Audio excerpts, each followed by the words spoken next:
രാജാക്കന്മാരുടെ രാജാവേ, നിന്റെ രാജ്യം വരേണമേ.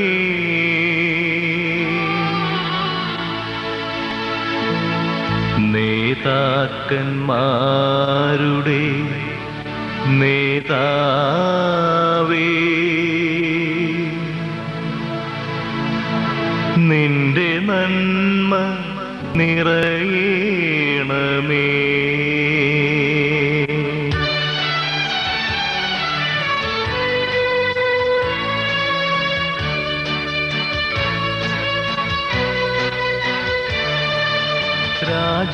രാജാക്കന്മാരുടെ രാജാവേ, നിന്റെ രാജ്യം വരേണമേ.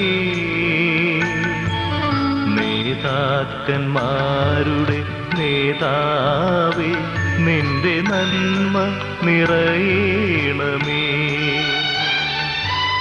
രാജാക്കന്മാരുടെ രാജാവേ, നിന്റെ രാജ്യം വരേണമേ. നേതാക്കന്മാരുടെ നേതാവേ, നിന്റെ നന്മ നിറയണമേ.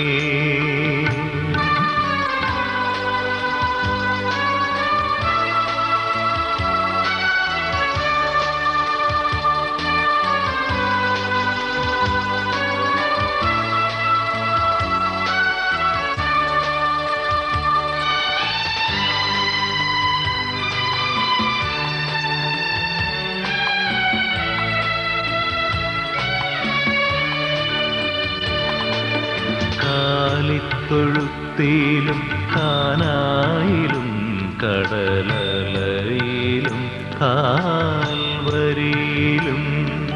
കാലിത്തൊഴുത്തിലും കാനായിലും കടലലയിലും കാൽവരിയിലും, കാലം കാതോർത്തിരിക്കും അവിടത്തെ കാലൊച്ച കേട്ടു ഞങ്ങൾ. കാലം കാതോർത്തിരിക്കും അവിടത്തെ കാലൊച്ച കേട്ടു ഞങ്ങൾ. കാലൊച്ച കേട്ടു ഞങ്ങൾ. രാജാക്കന്മാരുടെ രാജാവേ, നിന്റെ രാജ്യം വരേണമേ. നേതാക്കന്മാരുടെ നേതാവേ, നിന്റെ നന്മ നിറയണമേ.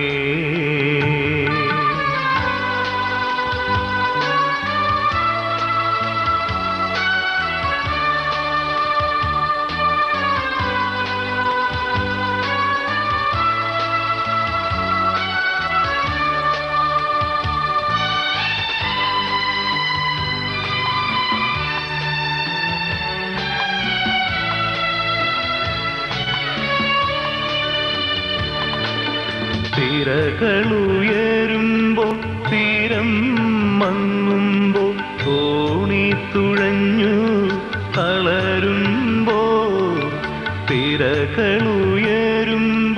തീരം മങ്ങുമ്പോൾ തോണി തുഴഞ്ഞു തളരുമ്പോൾ, മറ്റാരുമാരുമില്ലാശ്രയം നിൻ വാതിൽ മുട്ടുന്നു ഞങ്ങൾ. തുറക്കില്ലേ വാതിൽ മുട്ടുന്നു ഞങ്ങൾ, തുറക്കില്ലേ. രാജാക്കന്മാരുടെ രാജാവേ, നിന്റെ രാജ്യം വരേണമേ. നേതാക്കന്മാരുടെ നേതാവേ, നിന്റെ ബഹുമാനപ്പെട്ട അധ്യക്ഷൻ, ഈ സ്റ്റേജിൽ ഉപവിഷ്ടരായിരിക്കുന്ന ബഹുമാന്യരായ വ്യക്തികൾ, ഞങ്ങളുടെ ക്ഷണം സ്വീകരിച്ച് അടുത്തുനിന്നും അകലെയെന്നും കടന്നു വന്നിട്ടുള്ള എല്ലാ സുഹൃത്തുക്കൾ, സ്നേഹിതർ, നാട്ടുകാർ എല്ലാവർക്കും ക്രിസ്തുയേശുവിന്റെ ധന്യനാമത്തിൽ സ്നേഹവന്ദനം.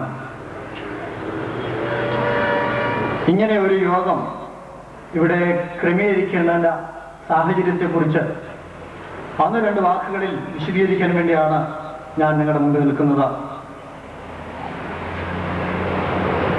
എല്ലാവരും അറിയുന്നത് പോലെ ചില നാളുകളായി പെരുമ്പാവൂരും ചുറ്റുപാട് പ്രദേശങ്ങളിലും നടത്തപ്പെടുന്ന ഒരു പ്രത്യേക യോഗത്തെക്കുറിച്ച് നിങ്ങൾ കേട്ടിട്ടുണ്ടാവും.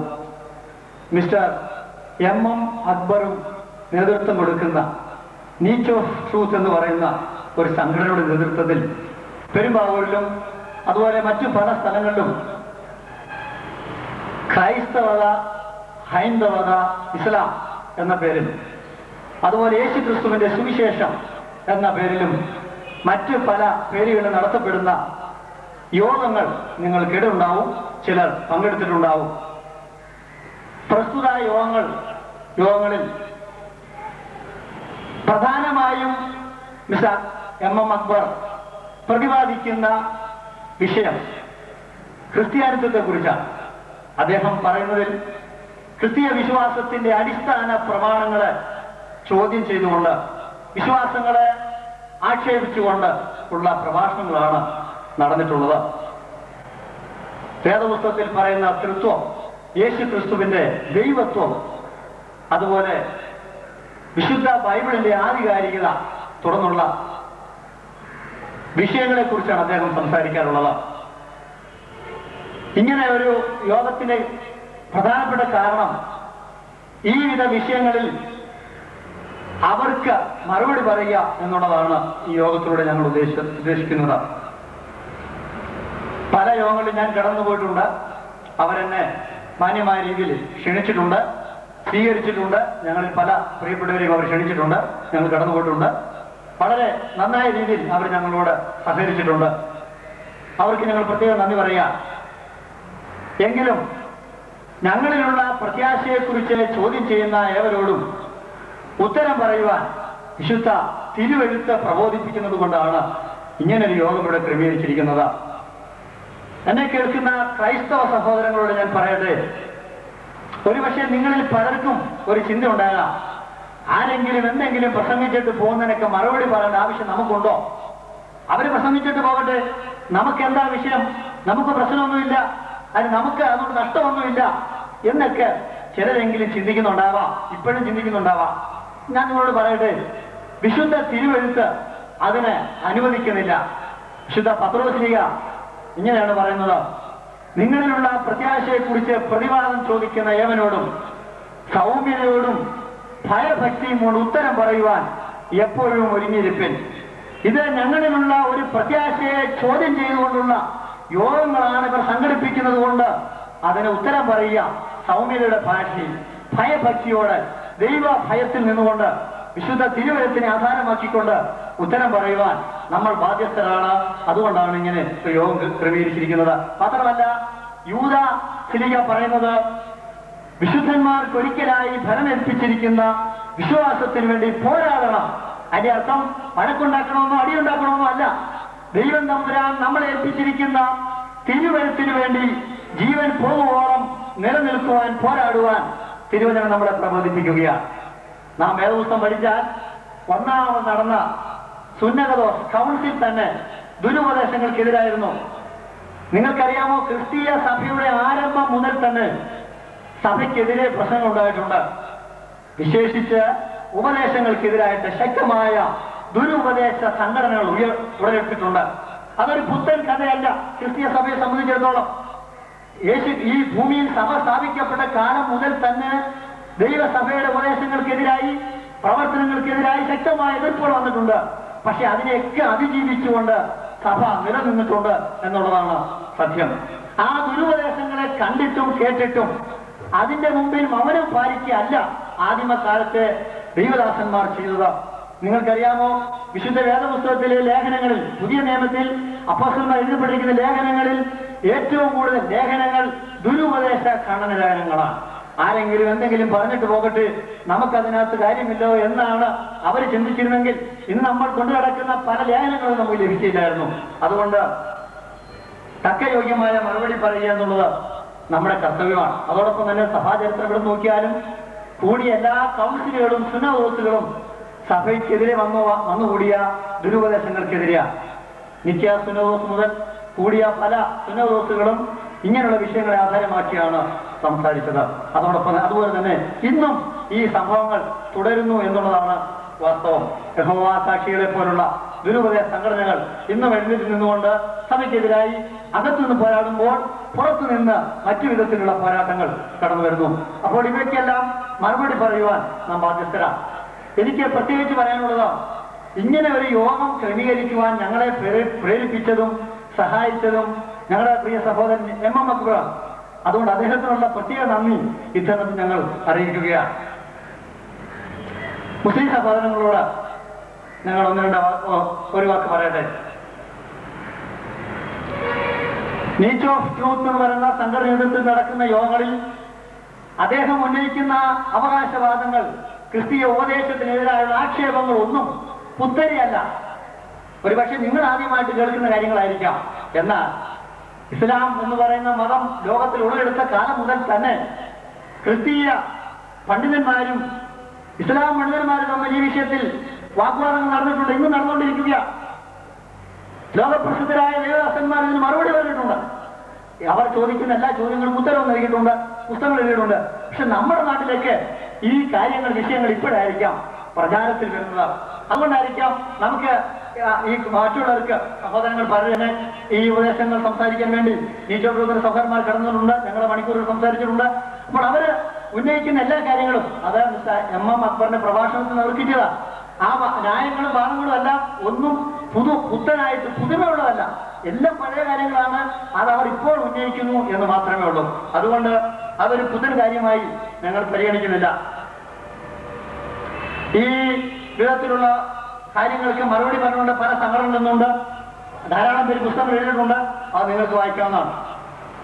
എന്നാൽ ബൈബിൾ വീട്ടിലുണ്ടെങ്കിലും ബൈബിൾ വായിക്കാത്ത ധാരാളം ക്രിസ്ത്യ സഹോദരന്മാരുണ്ട്. അവരെ സംബന്ധിച്ചിടത്തോളം മിസ്റ്റർ അക്ബർ പ്രസംഗിക്കുന്ന പ്രസംഗങ്ങൾ കേൾക്കുകയും അദ്ദേഹം വാതോരാതെ ബൈബിളിലെ വാക്യങ്ങൾ ഉദ്ധരിക്കുകയൊക്കെ ചെയ്യുമ്പോൾ, എന്റെ ദൈവമേ, ഇത്രയും വേദപാണ്ഡിത്യമുള്ള ബൈബിൾ അറിവുള്ളൊരു മനുഷ്യനുണ്ടോ, അദ്ദേഹം പറഞ്ഞതൊക്കെ സത്യമാണ് എന്നൊക്കെ ഒരുപക്ഷെ ധരിക്കുകയും അവർക്കൊരു ആശയക്കുഴപ്പമോ തെറ്റിദ്ധാരണയൊക്കെ ഉണ്ടാവാൻ സാധ്യതയുണ്ട്. അദ്ദേഹം നല്ലൊരു ശതമാനം വാക്യങ്ങളും തെറ്റായിട്ടാണ് ഉദ്ധരിക്കുന്നത്. ദുർവ്യാഖ്യാനം നടത്താൻ തെളിവുകൾ ഞാൻ പിന്നീട് പറയാം. എനിക്ക് പിന്നാലെ ദൈവ സംസാരിക്കാൻ വേണ്ടിയുണ്ട്. അദ്ദേഹം അത് കാര്യകാരണ സഹിതം വിവരിക്കുന്നതാണ്. അപ്പോൾ ബൈബിൾ അറിയാത്ത ഒരു വ്യക്തിയെ സംബന്ധിച്ചിടത്തോളം വേദവാക്യമായിട്ടോ അല്ലെങ്കിൽ അത് കൺഫ്യൂഷൻ, തെറ്റിദ്ധാരണയ്ക്ക് ഇടയുണ്ടാക്കും. അതുകൊണ്ട് നിങ്ങൾക്ക് വേണ്ടി ഈ സത്യങ്ങൾ പറയാൻ ഞങ്ങൾ ബാധ്യസ്ഥരായതുകൊണ്ടാണ് ഇങ്ങനെ ഒരു യോഗം ക്രമീകരിച്ചിരിക്കുന്നത്. മിസ്റ്റർ അക്ബറും കൂട്ടനും ക്രിസ്തീയ വിശ്വാസങ്ങൾക്കെതിരായി ആരോപിച്ച ആക്ഷേപങ്ങൾ ഞങ്ങൾ എല്ലാവരും കേട്ടു. ഈ യോഗത്തിൽ ഞാൻ പങ്കെടുത്തിട്ടുണ്ട്. ഞങ്ങൾ സഹിഷ്ണുതയോടെ കേട്ടു. എന്നാൽ അദ്ദേഹം പറഞ്ഞ വാദങ്ങൾ, ആക്ഷേപങ്ങൾ, ആരോപണങ്ങൾ അതേ നാണയത്തിൽ തിരികെ പറഞ്ഞാൽ നിങ്ങൾ അങ്ങനെ പ്രതികരിക്കും എന്ന് നിങ്ങൾ തന്നെ ചിന്തിക്കുന്നതാണ്. നിങ്ങൾ പറഞ്ഞതെല്ലാം ഞങ്ങൾ സഹിഷ്ണുതയോടെ കേട്ടു. ഞങ്ങൾ പറയുന്ന മറുപടി നിങ്ങൾ സഹിഷ്ണുത കേൾക്കണം. ഞങ്ങൾ നിങ്ങളോട് സഹകരിച്ചതിനേക്കാൾ ഉപരിയായി നിങ്ങൾ ഞങ്ങളോട് സഹകരിക്കണം. ഞങ്ങൾ അവിടെ വന്നപ്പോൾ നിങ്ങൾ ഞങ്ങളെ സ്വീകരിച്ചു. നിങ്ങൾ പറഞ്ഞ ന്യായങ്ങൾ, വാദങ്ങളൊക്കെ ഞങ്ങൾ കേട്ടു. അതുകൊണ്ട് തന്നെയാണ് പരസ്യമായ ഒരു യോഗം തന്നെ സംഘടിപ്പിച്ച് അതിന് മറുപടി പറയാമെന്ന് വിചാരിച്ചത്. അതുപോലെ തന്നെ നിങ്ങളും ഞങ്ങളോട് സഹകരിപ്പാൻ ഞങ്ങൾ അഭ്യർത്ഥിക്കുക.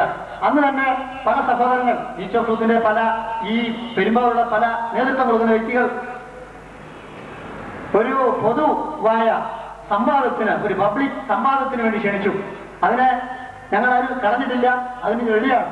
എന്നാൽ ആദ്യം നിങ്ങൾ ഉന്നയിച്ച ആരോപണങ്ങൾക്ക് മറുപടി പറഞ്ഞതിന് ശേഷം നിങ്ങൾ പറയുന്ന ഏതൊരു സ്ഥലത്തും ഞങ്ങൾ നേരിട്ട് മുഖാമുഖം സംവാദത്തിന് റെഡിയാണ്. അത് ഞാൻ ആദ്യം അറിയിക്കുകയാണ്. ക്രൈസ്തവ സഹോദരങ്ങൾക്കെതിരെ, ക്രിസ്ത്യാനികളുടെ ഉപദേശങ്ങൾക്കെതിരെ ഞങ്ങളുടെ സഹോദരൻ അക്ബർ ആരോപിച്ച ആരോപണങ്ങൾ അതുപോലെ തന്നെ മറുപടി പറയാൻ വേണ്ടിയുണ്ട്. ഒരു കാര്യം പറയാം, ലോക ജനസംഖ്യയിൽ ഏറ്റവും അധികം ആളുകൾ വിശ്വസിക്കുന്ന ഗ്രന്ഥമാണ് വിശുദ്ധ ബൈബിൾ. അതിനെ അവർ ബഹുമാനിക്കുന്നു, അതിലുള്ള ദൈവവചനമാണെന്ന് വിശ്വസിക്കുന്നു, അതനുസരിച്ച് ജീവിക്കുന്നു. മനുഷ്യന് നൽകപ്പെട്ട ഏക ദൈവിക വെളിപ്പാടാണ് വിശുദ്ധ ബൈബിളെന്ന് ഏതൊരു സത്യക്രിസ്ത്യാനി വിശ്വസിക്കുന്നു. അതിനപ്പുറത്തൊരു വെളിപ്പാടിനെ ഒരിക്കലും അംഗീകരിക്കുന്നില്ല. ഈ തിരുവഴുത്തെ തിരുത്തിയെന്നും അതിന് തിരുത്തലുകളുണ്ടെന്നും മാനുഷികമായ കൈകടത്തലുണ്ടെന്നുമാണ് അക്ബർ ആരോപിച്ച അതിപ്രധാനമായ ഒരു ആരോപണം. അതുകൊണ്ട് അത് വിശ്വസനീയമല്ല എന്നാണ് അവർ പറയുന്നത്. മാനുഷിക കൈകടത്തലുകൾ കലർന്ന് അതിനെ തിരുത്തലുകൾ സംബന്ധിച്ച ബൈബിൾ അങ്ങനെ വിശ്വസിക്കാൻ പറ്റും? എന്നെ കേൾക്കുന്ന സഹോദരന്മാരെ, ബൈബിൾ വായിച്ചിട്ടുള്ള വിശ്വസിക്കുന്ന ഒരു വ്യക്തി പോലും ബൈബിളിനോട് ഒരു അക്ഷരം കൂട്ടിച്ചേർക്കാൻ ധൈര്യപ്പെടത്തില്ല. നിങ്ങൾക്കതിന് ഒരു പക്ഷെ മറുപടി തരാമായിരിക്കാം. പലരും പല രീതിയിൽ വ്യാഖ്യാനിക്കുന്നുണ്ടല്ലോ, വ്യാഖ്യാനിക്കുന്നുണ്ടാവാം. പക്ഷെ ഒരിക്കലും വിശുദ്ധ തിരുവഴുത്തിനോട് ഒരു വണ്ടിയെങ്കിലും പുള്ളിയെങ്കിലും കൂട്ടിച്ചേർക്കുവാൻ ദൈവഭയമുള്ള ഒരു ക്രിസ്ത്യാനിക്ക് ഒരിക്കലും സാധ്യമല്ല. കാരണം ബൈബിൾ പറയുന്നു, ദൈവത്തിന്റെ വചനത്തോട് നീ ഒന്നും കൂട്ടിച്ചേർക്കരുത്. അതിനോട് കൂട്ടിച്ചേർത്താൽ ഞാൻ നിന്നെ വിസ്തരിക്കുകയും നീ കള്ളനായി പിടിക്കപ്പെടുകയും ചെയ്യും. കള്ളൻ എന്നുള്ള പേര് കേൾക്കുവാൻ ആരെങ്കിലും ഇഷ്ടപ്പെടുമോ? സദൃശ്യവാക്യം 30-ാം അധ്യായത്തിന്റെ 6-ാമത്തെ വാക്യത്തിലാണ് ഞാൻ ഈ പറഞ്ഞ വാക്യം നടക്കുന്നത്.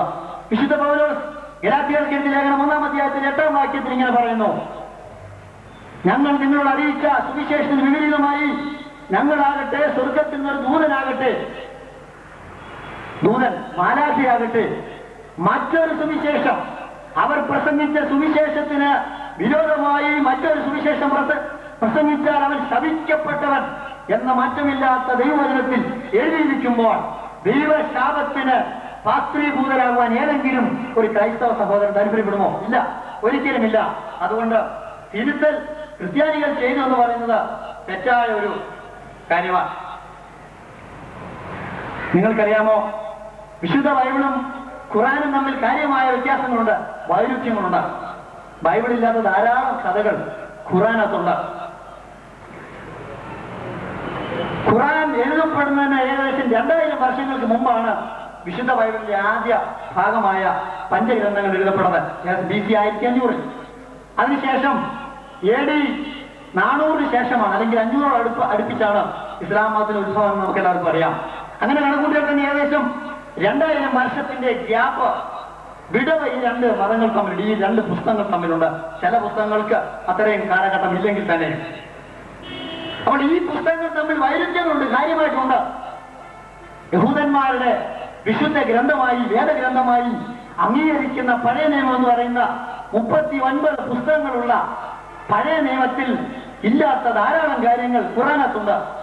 അത് യഹൂദന്മാർ തിരുവെഴുത്തുകളായി അംഗീകരിക്കാത്ത തൽമൂദുകൾ എന്ന് പറയുന്ന ഒരു കൂട്ടം പുസ്തകങ്ങളിൽ നിന്ന് അവർക്ക് ലഭിച്ചതാണ്. അതൊരിക്കലും ദൈവിക ഗ്രന്ഥമായി യഹൂദന്മാർ അംഗീകരിക്കുന്നില്ല, ഞങ്ങളും അംഗീകരിക്കുന്നില്ല. ആ നിലയിൽ വന്ന വൈരുദ്ധ്യങ്ങൾ മാത്രമല്ല, മറ്റു പല സോഴ്സും ഖുറാന്റെ എഴുത്തിൽ വന്നിട്ടുണ്ടെന്നുള്ള കാര്യം അറിയാവുന്നതാണ്. അപ്പൊ അങ്ങനെ ഇരിക്കുമ്പോൾ ഈ വൈരുദ്ധ്യങ്ങൾ സ്വാഭാവികമാണ്. എന്നാൽ ആ വൈരുദ്ധ്യങ്ങൾ എന്ന് പറഞ്ഞാൽ ഖുറാനകത്തില്ലാത്ത കഥകൾ, ഖുറാനകത്തുള്ള കഥകൾ ബൈബിളിലില്ല. ഈ വൈരുദ്ധ്യങ്ങളെ അഡ്ജസ്റ്റ് ചെയ്യുവാൻ വേണ്ടി, മറച്ചു പിടിക്കാൻ വേണ്ടി മുസ്ലിം സഹോദരന്മാർ കണ്ടുപിടിച്ച ഒരു കുറുക്കു വഴിയാണ് ബൈബിൾ തിരുത്തി എന്നുള്ള വാദം. ഞാൻ ചോദിക്കട്ടെ, ബൈബിൾ തിരുത്തിയെന്ന് ഞങ്ങൾ അംഗീകരിച്ചു തരാം. പക്ഷേ നിങ്ങൾ ഞങ്ങൾക്ക് മറുപടിയുള്ള ധാരാളം ചോദ്യങ്ങളുണ്ട്. ഒന്ന്, ആരാണ് തിരുത്തിയത്? എന്നാണ് തിരുത്തിയത്? അവർ എന്തിനു വേണ്ടിയാണ് തിരുത്തിയത്? 1-2 നൂറ്റാണ്ടുകൾ കഴിഞ്ഞപ്പോഴേക്കും വേദപുസ്തകത്തിന്റെ പുതിയ നിയമത്തിന്റെ ധാരാളം കയ്യെഴുത്തു പ്രതികൾ, ആയിരക്കണക്കിന് കയ്യെഴുത്തു പ്രതികൾ പുറത്തു വന്നു കഴിഞ്ഞു. അങ്ങനെയാണെങ്കിൽ ഒരു വ്യക്തി ബൈബിൾ തിരുത്താൻ പോയാൽ ഏത് കോപ്പിയാണ് തിരുത്തുന്നത്? ഒരു കോപ്പി തിരുത്താൻ നടക്കുമോ? ഈ ആയിരക്കണക്കിന് കോപ്പികൾ നിങ്ങൾക്കറിയാമോ? വേദപുസ്തകത്തിന്റെ ചുരുൾ കോപ്പികൾ അല്ലെങ്കിൽ മാനുസ്ക്രിപ്റ്റ്, കയ്യെഴുത്തു പ്രതികൾ ഇന്ന് സൂക്ഷിക്കപ്പെട്ടിട്ടുള്ളതുപോലെ ലോകത്തിലെ ഒരു മതഗ്രന്ഥത്തിനും അത്രയും പ്രാചീനമായ ആധികാരിക കയ്യെഴുത്തു പ്രതികൾ ഇല്ല എന്നുള്ളതാണ് ചരിത്ര സത്യം. അത്രയും കൃതികൾ ഇന്ന് നിലനിൽക്കുമ്പോൾ വായിക്കാൻ ഗ്രീക്ക് പണ്ഡിതന്മാർ ഉണ്ടെങ്കിൽ, അല്ലെങ്കിൽ എബ്രായ ഭാഷ അറിയാവുന്നവരുണ്ടെങ്കിൽ പോയി നോക്കിയാൽ ഈ ചോദ്യത്തിനൊന്നും ആവശ്യമേ ഇല്ല. അത്ര ആധികാരികമായ ഗ്രന്ഥങ്ങൾ ഇന്ന് നിലവിലുണ്ട്. ഇത്രയും പുസ്തകങ്ങൾ തിരുത്തി എന്ന് പറയുന്നത് ഒരു വിധിതരമാണ്. തിരുത്തിയെന്ന് സമ്മതിച്ചാൽ തന്നെ തിരുത്തപ്പെടാത്ത ഒരു കോപ്പി കാണിക്കാൻ നിങ്ങൾ ബാധ്യസ്ഥരാണ്. ഏത് കോപ്പിയാണ് തിരുത്തിയതെന്ന് നിങ്ങൾ പറയേണ്ടി വരും. മാത്രമല്ല അവർ പറയുന്ന മറ്റൊരു വശം എന്നറിയാമോ? യേശു കർത്താവ് സുവിശേഷം സംസാരിച്ച അരാമ്യ ഭാഷയിലാണ്. പക്ഷേ അപ്പോസ്തലന്മാരുടെ പുസ്തകങ്ങൾ എഴുതിയത് ഗ്രീക്ക് ഭാഷയിലാണ്. അതുകൊണ്ട് എഴുതിയപ്പോൾ തെറ്റിച്ചു. എന്തൊരു ന്യായമാണ്! ഞാനിപ്പോൾ ഇവിടെ നിങ്ങൾ ആരെങ്കിലും ഇവിടെ കേൾക്കുന്ന ഈ പ്രഭാഷണം നിങ്ങൾക്കറിയാവുന്ന ഭാഷയിൽ, ഇംഗ്ലീഷ് ഭാഷയിൽ നിങ്ങൾ എഴുതിയെടുത്താൽ അതെങ്ങനെ തെറ്റാവുന്നത്? അതൊരിക്കലും തെറ്റില്ല. അത് വെറുതെ പറയുന്ന ഒരു ന്യായം മാത്രമാണ്. അല്ല, തിരുത്തിയെന്നൊരു വേള സമ്മതിക്കാം. ഞാൻ ചോദിക്കട്ടെ, ഈ 4 സുവിശേഷന്മാർ ഒരുമിച്ചിരുന്നാണോ തിരുത്തിയത്? എടാ മത്തായി, ഞാൻ തിരുത്താൻ പോവാ, അതുകൊണ്ട് നീയും തിരുത്തണമെന്ന് മർക്കോസ് പോയി പറഞ്ഞോ? അത് യോഹന്നാൻ എവിടെ വരുന്ന എഴുതിയപ്പോൾ ഇവര് 3 പേരും കൂടെ കൂട്ടുപിടിച്ച് അവിടെ ചെന്ന് ഈ പുസ്തകം തിരുത്തിയോ? തിരുത്തിയെങ്കിൽ എന്താ തിരുത്തിയത്? തിരുത്തിയ ന്യായമായി പറയുന്നല്ല, ഒരുപോലെ ഇരിക്കണം, ചില വ്യത്യാസം ഇതിനകത്തുണ്ട്. അപ്പൊ അങ്ങനെ ഒരിക്കലും സംഭവിക്കാൻ പാടില്ല. തിരുത്തൽ ന്യായത്തിന് മറുപടിയില്ല. ഇനി ഞാൻ ചോദിക്കട്ടെ, തിരുത്തിയെങ്കിൽ എന്തിനാ ഇവർ തിരുത്തിയത്? അവർ കർത്താവിന്റെ കൂടെ നടന്നവരാ. യോഹന്നാൻ ലേഖനം എഴുതിയപ്പോൾ പറയുന്ന ഒരു വാക്യം ഇങ്ങനെയാണ്: ഞങ്ങൾ കണ്ടതും കേട്ടതും തൊട്ടതും രുചിച്ചതുമായ ജീവന്റെ വചനത്തിന് സാക്ഷികളാണ്. അവർ അവനോടൊപ്പം നടന്ന് അവനിൽ നിന്ന് കേട്ട് അവനിൽ നിന്ന് ഗ്രഹിച്ച് പഠിച്ച് അറിഞ്ഞ അനുഭവ കഥകൾ, സംഭവങ്ങൾ ചരിത്രമായി എഴുതി വെച്ചു. ലൂക്കോസ് പറയുന്ന കുറേ വ്യക്തമാണ്. ലൂക്കോസ് എഴുതി തുടങ്ങുമ്പോൾ പറയുന്നത്, നമ്മുടെ ഇടയിലുള്ള കാര്യങ്ങളെ കുറിച്ച് ആധികാരികമായ ഒരു ലേഖനം എഴുതുവാൻ ഞാൻ ആഗ്രഹിച്ചപ്പോൾ അതിനാവശ്യമുള്ള എല്ലാ സ്ഥലങ്ങളിലും പോയി സൂക്ഷ്മമായ പരിശോധന നടത്തിയെന്ന് ലൂക്കോസിന്റെ സുവിശേഷം 1-ാം അധ്യായത്തിന്റെ 1-ാം വാക്യം പറയുന്നു. ചരിത്രകാരൻ ലൂക്കോസ് ഒരിക്കലും ഒരു കള്ളനല്ല. അദ്ദേഹം ചരിത്രം വളരെ നന്നായി രേഖപ്പെടുത്തിയ ഒരു മനുഷ്യനാണ്.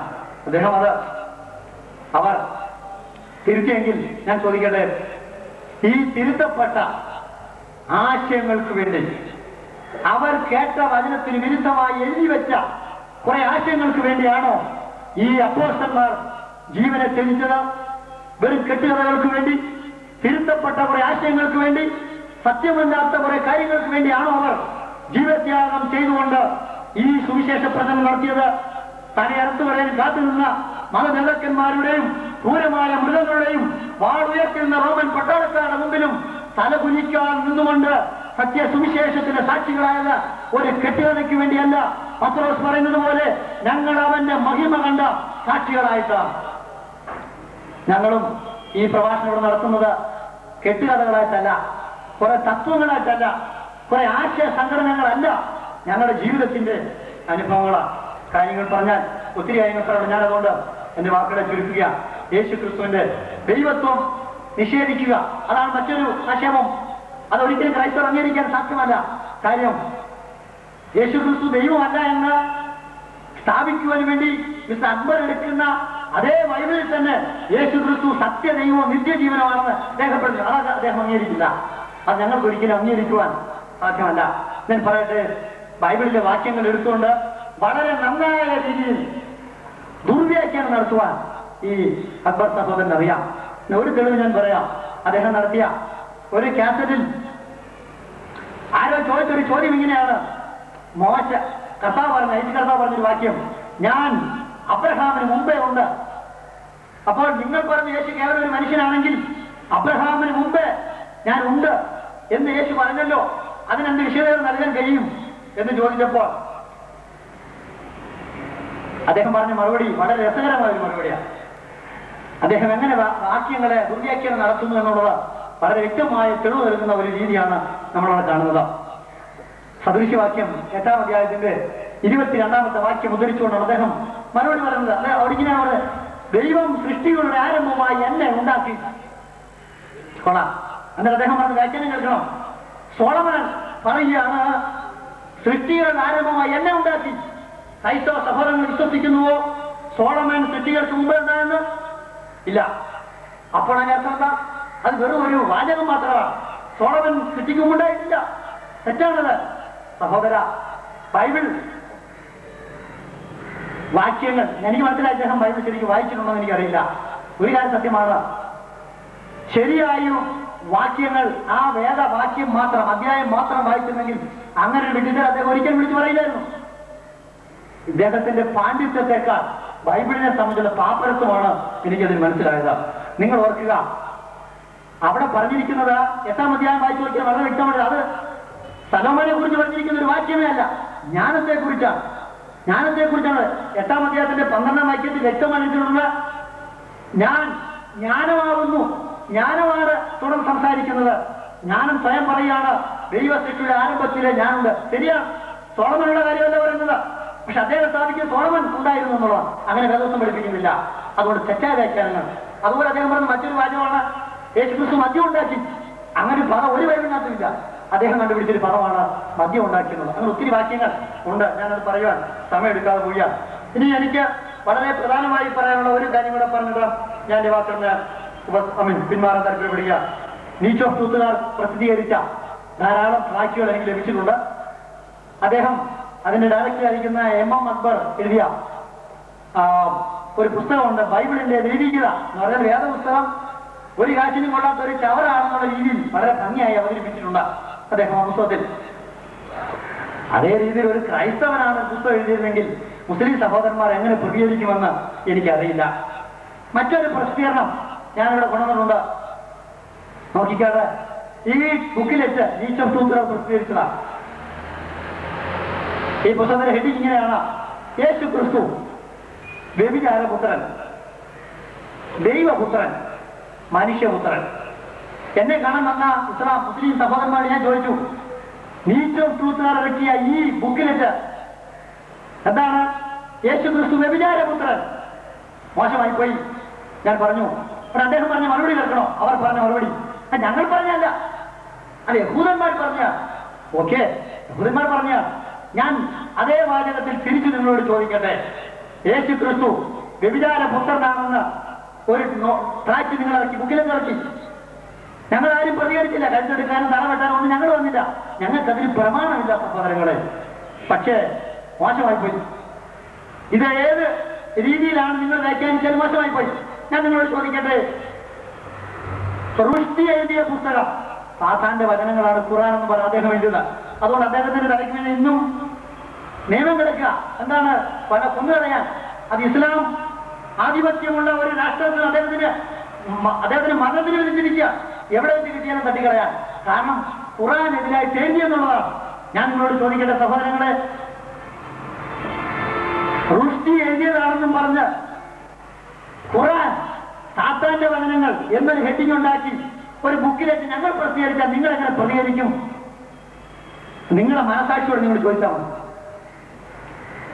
യേശു ക്രിസ്തു വ്യഭിചാരപുത്രനാണെന്ന് ആരോ പറഞ്ഞായിട്ട് നിങ്ങൾ ബുക്കിലേക്ക് ഇറക്കിയെങ്കിൽ ഞങ്ങൾ തിരിച്ചു ചോദിക്കട്ടെ, മുഹമ്മദ് നബിയെ കുറിച്ച് അതേ ആക്ഷേപം ആരെങ്കിലും പറഞ്ഞെന്നും പറഞ്ഞ് മുഹമ്മദ് നബി ഒരു വ്യഭിചാരിയാണെന്നോ വ്യഭിചാരപുത്രനാണെന്നോ പറഞ്ഞ് ഞങ്ങളൊരു ബുക്കിലേക്ക് ഇറക്കിയാൽ നിങ്ങൾ എങ്ങനെ പ്രതികരിക്കും? ഞാൻ പറയട്ടെ, ഞങ്ങൾക്ക് ആയുധമെടുക്കാൻ പ്രമാണമില്ല. മതത്തിന് പേരിൽ മനുഷ്യനെ കൊല്ലുവാൻ ഞങ്ങൾക്ക് പ്രമാണമില്ല. സ്നേഹിക്കുവാനാണ് ഞങ്ങളുടെ ഗുരുനാഥ് നിങ്ങളെ പഠിപ്പിച്ചത്. യേശു സ്ഥാപിച്ച വിപ്ലവം, വീര്യമുറ്റ കരുത്തുറ്റ വിപ്ലവം, അത് രണത്തിന്റെ മണമില്ലാത്തതാണ്. രുതിരം ചൊരിയാത്ത വിപ്ലവമാണ്. അതാരുടെ തലയെടുത്തു നേടിയതല്ല, തല കൊടുത്തു നേടിയതാണ്. ആയിരക്കണക്കിന് ദൈവഭക്തന്മാരുടെ ചൂടുനിണം ചൊരിയപ്പെട്ട് ഈ വിശുദ്ധ സത്യങ്ങൾക്ക് വേണ്ടി ഇന്ന് നിലനിൽക്കുന്നു. നിങ്ങൾക്കറിയാമോ? നിങ്ങളല്ല ആദ്യമായി ക്രൈസ്തവ സഭ ആക്ഷേപിച്ചവർ, നിങ്ങളല്ല എതിരെ പടവാളൂങ്ങിയവർ. ചരിത്രം നോക്കിയാൽ 20 നൂറ്റാണ്ടുകളായി ലോകത്തിന്റെ വിവിധ ഭാഗങ്ങളിലുള്ള രാഷ്ട്രീയ നേതാക്കന്മാർ, രാജ്യതന്ത്രജ്ഞന്മാർ, മിടുക്കന്മാർ, കഴിവുള്ളവർ, അധികാരമുള്ളവർ, ശക്തന്മാർ, ആയുധം എന്നിവരെല്ലാം അവരുടെ സകല കഴിവും നെഞ്ചും നെറ്റിയും കൊടുത്തവർ ഇതിനെ എതിർത്തിട്ടുണ്ട്. പക്ഷെ ഇന്നും ദൈവസഭ, ക്രിസ്തു സഭ അതിന്റെ ജൈത്രയാത്ര തുടരുകയാണ്.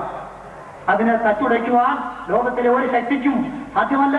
നിങ്ങളൊരു 10,000 ഉച്ചഭാഷണികൾ ഈ ഭൂമിയുടെ എല്ലാ ഭാഗത്തും കൊണ്ടുവച്ച് വിളിച്ചു ഘോഷിച്ചാലും ദൈവവചനത്തിന്റെ ആധികാരിക്ക് യാതൊരു വ്യത്യാസവും സംഭവിക്കുന്നില്ല എന്നുള്ള കാര്യം നിങ്ങൾ ഓർക്കുക. ഞങ്ങൾക്കതിൽ യാതൊരു പരിഭവമില്ല.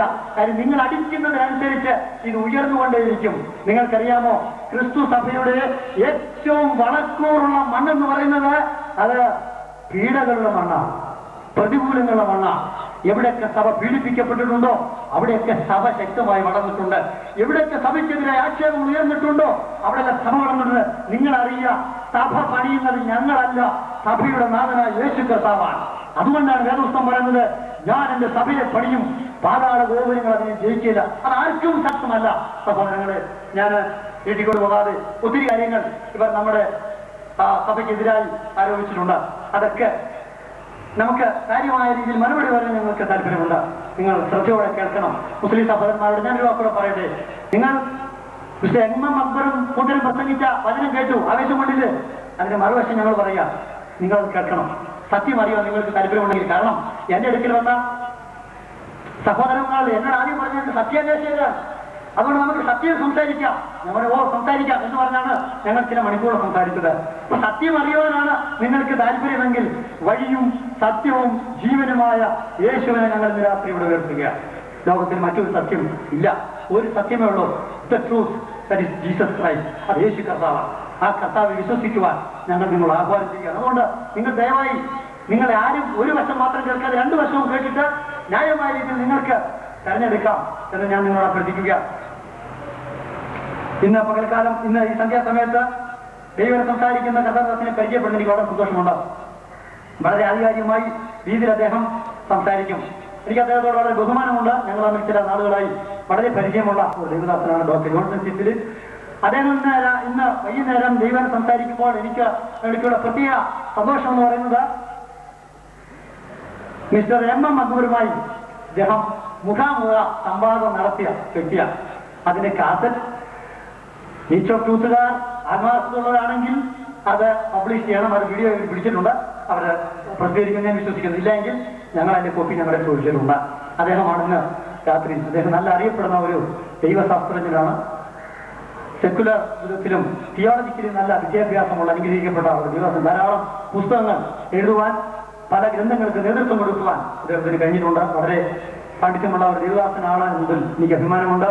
ഈ യോഗത്തിൽ അദ്ദേഹം കടന്നു വന്ന് ഞങ്ങൾ ക്ഷണിച്ചപ്പോൾ വളരെ സന്തോഷത്തോടുകൂടി ഈ മീറ്റിംഗിലേക്ക് അദ്ദേഹം കടന്നു വന്നതിൽ ഞങ്ങൾക്ക് സന്തോഷമുണ്ട്. അദ്ദേഹത്തെ ഈ യോഗത്തിലേക്ക് മുമ്പ് ക്ഷണിച്ചിരുന്നു. ഒരിക്കൽ കൂടി അദ്ദേഹത്തെ സ്വാഗതം ചെയ്യുന്നു. നമുക്കെല്ലാവർക്കും വളരെ പ്രാർത്ഥനയോടെ ദൈവത്തിലായിരിക്കാം. തുടർന്നുള്ള സമയങ്ങൾ കഥാദാസൻ വാറുകൾ ദൈവവചനം ഈ പറയപ്പെടുന്ന വിഷയങ്ങൾ ആരും ഇപ്പോൾ സംസാരിക്കും. നാളെ തിരുവട്ട കൃഷ്ണൻകുട്ടി നമ്മളോട് ദൈവം സംസാരിക്കും. ഇദ്ദേഹം എടുക്കുന്ന വിഷയങ്ങളുടെ ബാക്കി ഭാഗം നാളെ നമുക്കിവിടെ കേൾക്കാം. നാളെ കൃത്യം 5 മണിക്ക് നിങ്ങൾ കടന്നു വരണം. എല്ലാവർക്കും ഒരിക്കൽ കൂടി വന്ദനം അറിയിച്ചുകൊണ്ട് ആത്മാർത്ഥമായി ശ്രദ്ധിക്കണം അപേക്ഷിച്ചുകൊണ്ട് ഞാൻ വാക്യം വിരമിക്കുന്നു. ഡോക്ടർ ജോൺസൺ സിബിൽ വേണ്ടി സാറുമായിട്ട് സംസാരിക്കാൻ ആഗ്രഹിക്കുന്നുണ്ടോ? ഞാൻ പറഞ്ഞു അത് വളരെ നല്ല കാര്യമാണല്ലോ. സംശയമുണ്ടെങ്കിൽ സംശയ നിവാരണം ആവശ്യമാണല്ലോ. അവര് ഫിക്സ് ചെയ്തിരുന്ന സമയത്ത് ഏകദേശം 14 വ്യക്തികളാണ് ഒന്നിച്ച് സംശയ നിവാരണത്തിന് വേണ്ടി വന്നത്. ഈ 14 വ്യക്തികളുമായിട്ട് ഏകദേശം 3 മണിക്കൂറോളം അന്ന് സംസാരം നടന്നു. എന്നാൽ സംസാരിച്ച് അരമണിക്കൂർ കഴിഞ്ഞപ്പോൾ ഒരു കാര്യം വ്യക്തമായി. അവര് 2 റൗണ്ടായിട്ടാണ് ഇരിക്കുന്നത്. ഒരു റൗണ്ട്, അതിന്റെ പുറകിൽ മറ്റൊരു റൗണ്ട്. പുറകിലിരിക്കുന്നവർ എന്തോ കടലാസ് മറിച്ച് നോക്കുന്നുണ്ട്, എന്നിട്ട് ചെവിയിൽ എന്തോ ഇങ്ങനെ പറഞ്ഞു കൊടുക്കുന്നുണ്ട്. ഞാന് എന്റെ ജീവിതം മുഴുവൻ ഒരു അധ്യാപകനായിരുന്നു.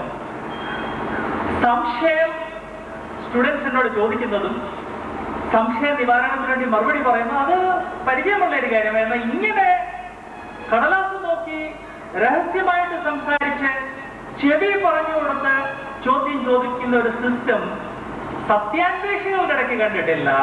അതുകൊണ്ട് ഇത് എന്താണെന്ന് അറിയാൻ വേണ്ടി അടുത്ത ഒരു 2.5 മണിക്കൂർ അതൊന്ന് ശ്രദ്ധിച്ചു നോക്കി. അതിൽ നിന്ന് വ്യക്തമായത് അവിടെ വന്നവര് കുറെ നോട്ട്സും കൊണ്ടാണ് വന്നത്. ആ നോട്ട്സ് അവരതിൽ പരസ്പരം ഡിസ്കസ് ചെയ്യുന്നതിൽ ഒരു കാര്യം വ്യക്തമാണ്. സംശയത്തിന് വേണ്ടി അല്ലെ സംശയ നിവാരണത്തിന് വേണ്ടിയല്ല, മറുപടി പറയുന്നതിനെ കൊടുക്കാൻ വേണ്ടിയാണ് വന്നത്. സാരമില്ല, ഏകദേശം 3 മണിക്കൂർ സംസാരിച്ചു കഴിഞ്ഞ് അവർ ചോദിച്ചതിന്റെ എല്ലാം മറുപടി കൊടുത്തു കഴിഞ്ഞപ്പോൾ അവരോടൊന്ന് പോയെന്ന് മാത്രമല്ല, ഒരു റൗണ്ടൂടെ സംസാരിക്കണമെന്ന് പറഞ്ഞു. നല്ല കാര്യമാണെന്ന് പറഞ്ഞു. അടുത്ത റൗണ്ട് അവരെക്കാൾ വിഷയത്തിൽ വളരെ പാണ്ഡിത്യമുള്ള ഒരു ഡെലിഗേഷൻ ആയിരുന്നു. 7 പേരുടെ ഒരു ഡെലിഗേഷൻ വന്നു. ഇപ്രാവശ്യം ഈ 2ാമത്തെ ഡിബേറ്റില് അവർ സത്യാന്വേഷികളാണെന്ന് ആദ്യമേ പറഞ്ഞെങ്കിലും ഒരു 10-15 മിനിറ്റ് കഴിഞ്ഞപ്പോഴത്തേക്ക് ആ മുഖംമൂടിയൊക്കെ അങ്ങോട്ട് മാറ്റി വെച്ചിട്ട് ശരിയായിട്ട് വേദപുസ്തകത്തെ ആക്രമിച്ചു തുടങ്ങി. ഓക്കെ, നോ പ്രോബ്ലം, ആക്രമിച്ചു എന്ന് പറഞ്ഞ് ഞങ്ങള് പിന്നെയും അവിടെ സംസാരിച്ചു. ഏകദേശം 3 മണിക്കൂർ പിന്നെയും സംസാരിച്ചു കഴിഞ്ഞ് ഇവർ പോയി കഴിഞ്ഞ് അതിനേക്കാൾ പവർഫുൾ ആയിട്ടുള്ള ആളുകളുടെ ഒരു ഡെലിഗേഷനെ കോഴിക്കോട്ട് നിന്ന് വരുത്തിയിട്ട് സംസാരത്തിന് വേണ്ടി കൊണ്ടുവന്നു. അതും കഴിഞ്ഞ് ഫൈനലി ഒരു ഡെലിഗേഷനെ വിടുന്നതിന് പകരം നല്ല കഴിവുള്ള ഒരു വ്യക്തിയെ ഇങ്ങോട്ട് കിട്ടും. ആ വ്യക്തിയുമായിട്ട് ഒരു മണിക്കൂർ സംസാരിച്ചു കഴിഞ്ഞപ്പോഴത്തേക്ക് ആ വ്യക്തി പറഞ്ഞിട്ട്, സാറേ ഒരു കാര്യം ക്ലിയർ ആണ്, സാറിനെ മുസ്ലിം ആക്കാൻ വേണ്ടിയാണ് ഞാൻ ഇവിടെ വന്നത്, എന്നാൽ അതേതായാലും നടക്കത്തില്ലെന്നുള്ളത് വ്യക്തമാണ്.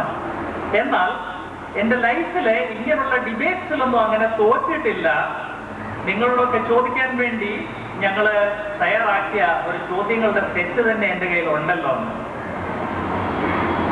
അതൊന്ന് കാണണമല്ലോ എന്ന് പറഞ്ഞു. ആ വ്യക്തി ആ സെറ്റ് എൻ്റെ കയ്യിൽ തരികയും ഞാനത് ബൈബിൾ സ്കൂളിലുള്ള എൻ്റെ സ്റ്റുഡൻസിനെ കൊടുക്കുകയും സ്റ്റുഡൻസ് ഇമ്മീഡിയറ്റ്ലി അതുകൊണ്ട് ഫോട്ടോ കോപ്പി എടുത്ത് ഞങ്ങൾ തിരിച്ചു കൊടുത്തു. ഞങ്ങളത് വളരെ സിസ്റ്റമാറ്റിക് ആയിട്ട് അനലൈസ് ചെയ്തു. അനലൈസ് ചെയ്തതിൽ നിന്ന് എൻ്റെ സംശയം അത് കൺഫേം ആയി. ഈ സത്യാന്വേഷികൾ എന്ന് പറഞ്ഞ് വരുന്ന ആളുകൾ സത്യം അറിയുവാൻ വേണ്ടിയല്ല, ഒരു ഗുരില്ല യുദ്ധത്തിന് വേണ്ടിയാണ് ക്രിസ്ത്യാനികളെ സമീപിക്കുന്നത്. ഈ ഗുരില്ല യുദ്ധത്തിന്റെ ആവശ്യം വരുന്നത് ശരിയായ യുദ്ധത്തിൽ ജയിക്കത്തില്ല എന്ന് മനസ്സിലാകുമ്പോഴാണ് ഈ ഗുരില്ല യുദ്ധത്തിന് ആളുകൾ ഏർപ്പെടുന്നത്. എക്സാക്ട്ലി ആ ഗുരില്ല യുദ്ധത്തിന്റെ എല്ലാ രീതിയിലുള്ള സമരങ്ങളാണ് ഇവർ ഉപയോഗിക്കുന്നത് എന്നുള്ളത് വ്യക്തമായി. എന്നിട്ടും ഞാൻ വളരെ അപ്രീഷിയേറ്റ് ചെയ്യുന്നു എന്റെ മുസ്ലിം സുഹൃത്തുക്കൾ. അവര് ക്ഷീണിച്ചില്ല. അവർ പറഞ്ഞു, സാറേ ഒരാളുമായിട്ടുള്ള ഒരു ഡിബേറ്റ് നടത്തണം. ഓക്കെ, ഞാൻ പറഞ്ഞു ഡിബേറ്റ് നടത്താം. അങ്ങനെ അവരുടെ ഗ്രൂപ്പായിട്ട് ഏറ്റവും ലാസ്റ്റില് ഡിബേറ്റിന് വേണ്ടി കൊണ്ടുവന്നതാണ് മിസ്റ്റർ MM അക്ബർ. അപ്പം എന്റെ യുവ സഹോദരൻ അക്ബറിനെ ഡിബേറ്റിന് വേണ്ടി കൊണ്ടുവരുന്നതിന് മുൻപ് അവര് ചില കാര്യങ്ങളൊക്കെ പറഞ്ഞിരുന്നു. അതെല്ലാം പറഞ്ഞ് പ്രിപ്പയർ ചെയ്ത് ഡിബേറ്റിന് വേണ്ടി കൊണ്ടുവന്ന് ഞാനും ഒരു കണ്ടീഷൻ വെച്ചിരുന്നു. കണ്ടീഷൻ ഇതായിരുന്നു, ഒരു ഓഡിയൻസിനെ വിളിച്ച് അവരുടെ മുൻപിൽ ചുമ്മാതെ ചില പ്രസംഗങ്ങൾ നടത്തി വാക്ചാതുര്യം കൊണ്ട് മനുഷ്യനെ മയക്കി അല്ലെങ്കിൽ മനുഷ്യരെ വെട്ടിയാക്കിയിട്ട് ഞാൻ ജയിച്ചു എന്ന് പറയുന്നതിനേക്കാൾ നല്ലത് ഒരു കോർട്ടിൽ അല്ലെങ്കിൽ ഒരു കോടതിയിലെ തെളിവിന് വേണ്ടി വാദിയും പ്രതിവാദിയും പരസ്പരം അങ്ങോട്ടും ഇങ്ങോട്ടും വിസ്തരിക്കുന്ന രീതിയിൽ നമുക്ക് വിസ്തരിക്കാം. മിസ്റ്റർ അക്ബർ എന്നെ വിസ്തരിക്കട്ടെ, ഞാൻ മിസ്റ്റർ അക്ബറിനെ വിസ്തരിക്കട്ടെ. അങ്ങനെ വിസ്തരിച്ചിട്ട് സത്യം എവിടാണെന്നുള്ളത് നമുക്ക് മനസ്സിലാക്കാം. ആദ്യം അവർ സമ്മതിച്ചില്ല. എന്നാൽ പല പ്രാവശ്യം അങ്ങനെ മാത്രമേ ഡിബേറ്റ് ചെയ്യാൻ തയ്യാറുള്ളൂ. 10 റൗണ്ട് അങ്ങനെ ഉള്ളെന്നുള്ളത് പറഞ്ഞു കഴിഞ്ഞപ്പോൾ തയ്യാറായി.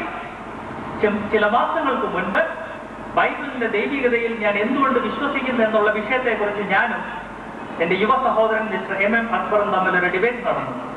ഈ വാദപ്രതിവാദത്തിന് തൊട്ട് മുൻപ് പത്തനംതിട്ട നടന്ന മീറ്റിംഗിൽ, അത് മുസ്ലിംസ് അറേഞ്ച് ചെയ്ത മീറ്റിംഗിൽ അക്ബർ മാത്രം വൺ സൈഡഡ് ആയിട്ട് പ്രസംഗിച്ചതിന്റെ വീഡിയോയും കാസറ്റും അവർ റിലീസ് ചെയ്തിട്ടുണ്ട്. ഞാനുമായിട്ട് ഈ ഡിബേറ്റ് നടന്ന് അത് കഴിഞ്ഞ് നെക്സ്റ്റ് ഡേ മാവേലിക്കരി ഏരിയ നടന്നതിന്റെ ഡിബേറ്റ് അവർ റിലീസ് ചെയ്തിട്ടുണ്ട്. എന്നാൽ എന്നെ ഇൻട്രൊഡ്യൂസ് ചെയ്ത വ്യക്തി പറഞ്ഞതുപോലെ ഞങ്ങൾ തമ്മിൽ നടന്ന ആ 3 മണിക്കൂറിന്റെ വീഡിയോ ഇന്ന് വരെ മിസ്റ്റർ അക്ബറോ നീച്ച് ഓഫ് ട്രൂത്തുകാരോ റിലീസ് ചെയ്തിട്ടില്ല, പബ്ലിക്കിന് വിട്ടുകൊടുത്തിട്ടില്ല. ഞാൻ എന്റെ വിഷയത്തിൽ കടക്കുന്നതിന് മുൻപ് എന്നെ കേൾക്കുന്ന മുസ്ലിം സഖാക്കളോട് ഒരു കാര്യം ചോദിക്കാൻ ആഗ്രഹിക്കുന്നു. നിങ്ങൾ കാശ് കൊടുത്ത് സപ്പോർട്ട് ചെയ്യുന്ന ഒരു പ്രസ്ഥാനം, മുസ്ലിംസിന് വേണ്ടി ക്രിസ്ത്യാനികളെ പിടിക്കുവാൻ വേണ്ടിയുള്ള ഒരു പ്രസ്ഥാനം, അതിനുവേണ്ടി നടത്തുന്ന ശ്രമം, ആ ശ്രമത്തിന്റെ ഭാഗമായിട്ട് നടന്ന ഡിബേറ്റിന്റെ വീഡിയോ ടേപ്പ് എന്തുകൊണ്ട് റിലീസ് ചെയ്യുന്നില്ല എന്നുള്ളത് നിങ്ങൾ ചോദിക്കേണ്ടതാണ്. നിങ്ങളിൽ നിന്ന് നിങ്ങളുടെ ഫ്രണ്ട്സ് എന്തെങ്കിലും മറച്ചു വെക്കുന്നുണ്ടോ ഇല്ലയോ എന്നുള്ളത് നിങ്ങൾ അറിഞ്ഞിരിക്കേണ്ടത് ആവശ്യമാണ്. ഈ വീഡിയോ ടേപ്പ് നിങ്ങൾ ആവശ്യപ്പെട്ടിട്ടും അത് റിലീസ് ചെയ്യുന്നില്ലെങ്കിൽ അത് കാണാൻ താല്പര്യമുള്ളവരെ കാണിച്ചു തരാൻ വേണ്ടി ഞാൻ തയ്യാറാണ്. എന്റെ ഇതിലുള്ള സംഘാടകരില് പലരും ആ ടേപ്പ് വന്ന് കണ്ടിട്ടുള്ളതാണ്. എന്തുകൊണ്ട് അത് റിലീസ് ചെയ്യുന്നില്ല എന്നുള്ളതൊരു മർമ്മമാണ്, നിങ്ങൾക്കൊരു മർമ്മമാണ്. എന്ന് അതിന്റെ കാരണം ഞാനിവിടെ സംസാരിക്കുന്നതിന്റെ ഇടയ്ക്ക് വ്യക്തമാകുന്നതായിരിക്കും. അപ്പൊ അങ്ങനെ ഒരു കാര്യം വളരെ വ്യക്തമാണ്. കഴിഞ്ഞ ഈ 6 വർഷം സത്യാന്വേഷികളാണെന്നും പറഞ്ഞ് എന്റെ അടുത്ത് വന്ന ആ സഹോദരങ്ങൾ തൊട്ട് ഞാനുമായിട്ട് ഫൈനൽ ഡിബേറ്റ് നടത്തിയ മിസ്റ്റർ MM അക്ബർ വരെ സത്യാന്വേഷികളല്ല, വെറും ബലപ്രയോഗത്തിന് വേണ്ടി അല്ലെ ശക്തി പരീക്ഷണത്തിന് വേണ്ടി വന്നവരാണ്. ഈ ശക്തി പരീക്ഷണത്തിന്റെ ഫൈനൽ സ്റ്റേജ് ആയിരുന്നു ഞാനും അക്ബറുമായിട്ടുള്ള സംസാരം. ആ സംസാരം ഏകദേശം 3 മണിക്കൂർ നീണ്ടു നിന്നിട്ടും അവർ ജയിക്കുന്നില്ല എന്ന് മനസ്സിലായി കഴിഞ്ഞപ്പോൾ ഞങ്ങൾക്ക് മധ്യസ്ഥനായിട്ട് നിന്ന താഹ എന്ന് പറഞ്ഞ യുവ സഹോദരൻ എഴുന്നേറ്റ് എന്ന് പറഞ്ഞ് എന്റെ സാറെ ഇങ്ങനെ സംസാരിച്ചു കഴിഞ്ഞാല് ഈ വാദപ്രതിവാദം അങ്ങോട്ട് നീളത്തിലുള്ള ഞങ്ങൾ ഇവിടെ വന്ന ഉദ്ദേശം ഞങ്ങൾക്ക് നടക്കത്തില്ല. എന്താണ് നിങ്ങളുടെ ഉദ്ദേശം എന്ന് ചോദിച്ചപ്പോ പറഞ്ഞു, ഞങ്ങൾ ഇവിടെ വന്നത് ബൈബിളിന്റെ ദൈവികതയെ കുറിച്ച് കേൾക്കാനൊന്നുമല്ല, ബൈബിളിന്റെ മാഹാത്മ്യത്തെ കുറിച്ച് കേൾക്കാനൊന്നുമല്ല, നേരെ മറിച്ച് ബൈബിൾ ദൈവിക ഗ്രന്ഥമല്ല എന്ന് തെളിയിക്കാനാണ് ഞങ്ങൾ ഇവിടെ വന്നത്. താല്പര്യമുള്ളവർക്ക് വീഡിയോ ടേപ്പ് കാണിച്ചു തരാം. താഹ ആ സംസാരിച്ച് ഞങ്ങൾ റെക്കോർഡ് ചെയ്തിട്ടുണ്ട്. അപ്പൊ ഞാൻ തിരിച്ചു ചോദിച്ചപ്പോ കഴിഞ്ഞ 6 വർഷം നിങ്ങൾ എന്നോട് പറഞ്ഞത് ഭോഷ്കല്ലായിരുന്നു, സത്യാന്വേഷികളെന്ന് പറഞ്ഞു. നിങ്ങൾ എന്നെ സമീപിച്ചു, അല്ല ബലപരീക്ഷണത്തിന് വേണ്ടിയാണ്, ശക്തി പരീക്ഷണത്തിന് വേണ്ടിയാണ് നിങ്ങൾ എന്നെ ഇൻവൈറ്റ് ചെയ്യുന്നതെന്ന് ഞാൻ നിങ്ങളോട് പറഞ്ഞു. അല്ല എന്ന് പറഞ്ഞു. ഫൈനലി ശക്തി പരീക്ഷണം നടന്ന് നിങ്ങൾ പറഞ്ഞ കാര്യങ്ങൾ നിങ്ങൾക്ക് തെളിയിക്കാൻ സാധിക്കാതെ വന്നു കഴിഞ്ഞപ്പോൾ പെട്ടെന്ന് പറഞ്ഞു പോയി, അല്ലേ ഞങ്ങൾ വന്നതിന്റെ പർപ്പസ് ഇന്നതായിരുന്നത്. ആ വീഡിയോ ടേപ്പ് അവരിതുവരെ റിലീസ് ചെയ്തിട്ടില്ല എന്ന് മാത്രമല്ല, ഈ ഡിബേറ്റിന്റെ ഫൈനൽ സ്റ്റേജിൽ അവർ തന്നെ ആവശ്യപ്പെട്ടു, ഈ രീതിയിലുള്ള വാദപ്രതിവാദത്തിന് ഞങ്ങൾ തയ്യാറല്ല. ഒരു വാദിയും പ്രതിയും കോർട്ടിൽ പരസ്പരം ഡിബേറ്റ് ചെയ്ത് വിസ്തരിച്ച് സത്യം എന്താണെന്ന് വെളിയിൽ കൊണ്ടുവരുന്ന രീതിയിൽ സംസാരിക്കാൻ ഞങ്ങൾ തയ്യാറല്ല. അങ്ങനെ തന്നെ സാറ് ഡിബേറ്റിന് തയ്യാറാണെങ്കിൽ ഞങ്ങൾ ഇന്ന് പ്രിപ്പയർഡ് അല്ല, ഞങ്ങൾക്ക് വേറെ ഒരു ഡേറ്റ് തരണമെന്ന് പറഞ്ഞ് അവര് അവിടുന്ന് വൈൻഡപ്പ് ചെയ്തു പോവുകയാണ് ചെയ്തത്. ആ വൈൻഡപ്പ് ചെയ്ത് പോയി കഴിഞ്ഞാൽ പിന്നെ ഈ സഹോദരങ്ങളിൽ ആരും ഡിബേറ്റിന്റെ ഡേറ്റിന് വേണ്ടി എന്നെ ഇതുവരെ സമീപിച്ചിട്ടില്ല. പത്തനംതിട്ടയുള്ള മുസ്ലിം സഹോദരങ്ങൾ അത് കഴിഞ്ഞ് ഞങ്ങളുമായിട്ട് ഡിബേറ്റിന് താല്പര്യം കാണിക്കുന്നില്ല. അതിലുപരി ഇന്ന് വരെ ഈ 3 മണിക്കൂർ നീളമുള്ള വീഡിയോ അവർ റിലീസ് ചെയ്തിട്ടില്ല. ഈ പശ്ചാത്തലം മനസ്സിൽ വെച്ചുകൊണ്ട് നിങ്ങൾ ഞാൻ പറയുന്ന കാര്യങ്ങൾ ഒന്ന് ശ്രദ്ധിക്കണം സഹോദരങ്ങളെ. കാരണം നിങ്ങളുടെ ആളുകൾ നിങ്ങളിൽ നിന്ന് ചില കാര്യങ്ങൾ മറച്ചു വെക്കുന്നെങ്കിൽ ഇത് മറച്ചു വെക്കുന്നതിന്റെ പുറകെയുള്ള കാരണം എന്താണ് എന്നുള്ളത് നിങ്ങൾ അറിഞ്ഞിരിക്കണം. ഒരു വ്യക്തി സത്യം മാത്രമേ സംസാരിക്കുന്നുള്ളൂ എങ്കിൽ ആ വ്യക്തിക്ക് മറച്ചു വെക്കേണ്ട കാര്യമൊന്നുമില്ല. ഞാൻ നടത്തിയ ഡിബേറ്റ്സ് ഒന്നും ഞങ്ങൾ ടേപ്പൊന്നും ഒളിച്ചു വെച്ചിട്ടില്ല. രഹസ്യമായിട്ട് ഡിബേറ്റ് നടത്തിയിട്ട് അതിന്റെ റിസൾട്ട് ഒന്നും ഒളിച്ചു വെച്ചിട്ടില്ല. എല്ലാം പബ്ലിക്കിന്റെ മുമ്പിലാണ്. പബ്ലിക്കിന് അത് വേണ്ട രീതിയിൽ ശരിയായിട്ട് അത് പരിശോധിച്ചു നോക്കാൻ വേണ്ടിയുള്ള ഫ്രീഡം ഉണ്ട്. എന്നാൽ നടന്ന ഒരു ഡിബേറ്റിന്റെ ഇൻഫർമേഷൻ ഒരാളെ സപ്രസ് ചെയ്ത് കഴിഞ്ഞാൽ അത് എന്താണെന്നുള്ളത് ചിന്തിച്ചിട്ട് നിങ്ങൾ മുന്നോട്ട് പോകേണ്ടത് ആവശ്യമാണ്. ഗുരില്ല യുദ്ധം എന്നുള്ളൊരു വാക്ക് ഞാനിവിടെ ഉപയോഗിച്ചിരുന്നു. ബൈബിളിനെതിരെ ഈ ഗുരില്ല യുദ്ധം പ്രഖ്യാപിക്കേണ്ടതിന്റെ ആവശ്യകത എന്തായിരുന്നു എന്നുള്ളതാണ് ആദ്യമായിട്ട് മനസ്സിലാക്കേണ്ടത്. ബൈബിളിലുള്ള പഴയ നിയമവും പുതിയ നിയമവും അല്ലെങ്കിൽ തോര, സബൂർ, ഇഞ്ചീൽ ഇത് ദൈവാത്മാവിന്റെ പ്രേരണയാൽ രചിക്കപ്പെട്ട ഗ്രന്ഥങ്ങളായതുകൊണ്ട് മനുഷ്യനെ അവന്റെ സ്വന്തം ബുദ്ധിയും കൊണ്ടോ കഴിവും കൊണ്ടോ ഈ ഗ്രന്ഥത്തിന് എതിരെ യാതൊരു രീതിയിലും വാദിക്കുവാനോ യാതൊരു രീതിയിലുള്ള കാര്യങ്ങൾ സ്ഥാപിക്കുവാനോ സാധിക്കത്തില്ല. അങ്ങനെ മുഖാമുഖമായിട്ടുള്ള യുദ്ധത്തിൽ, ബൈബിളിനെതിരെയുള്ള ഈ യുദ്ധത്തിൽ തോൽക്കുമെന്ന് മനസ്സിലായതുകൊണ്ടാണ് ഈ മുസ്ലിം സുഹൃത്തുക്കൾ ഈ ഗുരില്ല യുദ്ധത്തിന് വേണ്ടിയുള്ള തന്ത്രങ്ങൾ ഉപയോഗിക്കുന്നത്. ഈ ഗുരില്ല യുദ്ധത്തിന് വേണ്ടിയുള്ള തന്ത്രങ്ങൾ ആക്ച്വൽ യുദ്ധത്തിലാണെങ്കിലും വാക്കാലുള്ള യുദ്ധത്തിലാണെങ്കിൽ അതിനുവേണ്ടി ചില സ്റ്റാൻഡേർഡ് തന്ത്രങ്ങളുണ്ട്. ഈ തന്ത്രങ്ങൾ കഴിഞ്ഞ 200 വർഷങ്ങളിൽ വളരെയധികം ശരിയായിട്ട് തന്നെ പരിഷ്കരിച്ചു തന്നെ എടുത്തിട്ടുണ്ട്. അതിലെ ചില തന്ത്രങ്ങളാണ് ഈ ഫ്രണ്ട്സ് ഉപയോഗിക്കുന്നത്. അതിനെ 3 രീതിയിൽ വേണമെങ്കിൽ ഡിവൈഡ് ചെയ്യാൻ സാധിക്കും.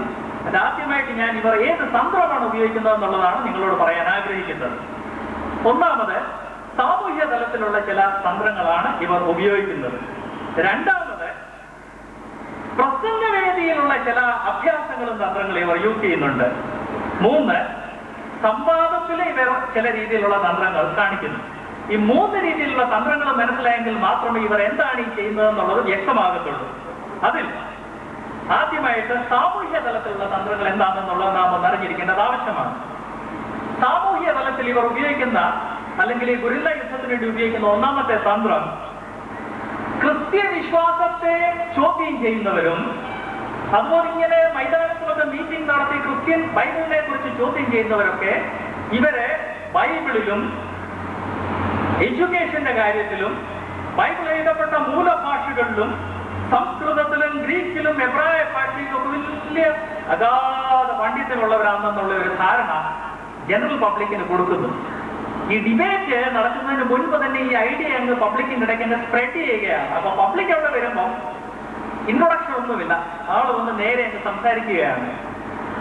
അവര് കേട്ട കാര്യങ്ങളെല്ലാം സത്യമാണെന്ന് ഓർക്കുന്നു. ഈ നിൽക്കുന്ന ആള് സംസ്കൃതത്തിന്റെ വലിയ പണ്ഡിതനാണ്, ഗ്രീക്കിന്റെ വലിയ പണ്ഡിതനാണ്, എബ്രായ ഭാഷയുടെ വലിയ പണ്ഡിതനാണ്, ഭയങ്കര പഠിത്തമുള്ള ആളാണ്. ഈ ആ വ്യക്തിക്ക് തീർച്ചയായിട്ടും ഇവിടെ ഇരിക്കുന്ന എല്ലാവരെയൊക്കെ കൂടുതൽ അറിയാമായിരിക്കും എന്നുള്ള ഒരു തെറ്റിദ്ധാരണയാണ് അവർ കൊടുക്കുന്നത്.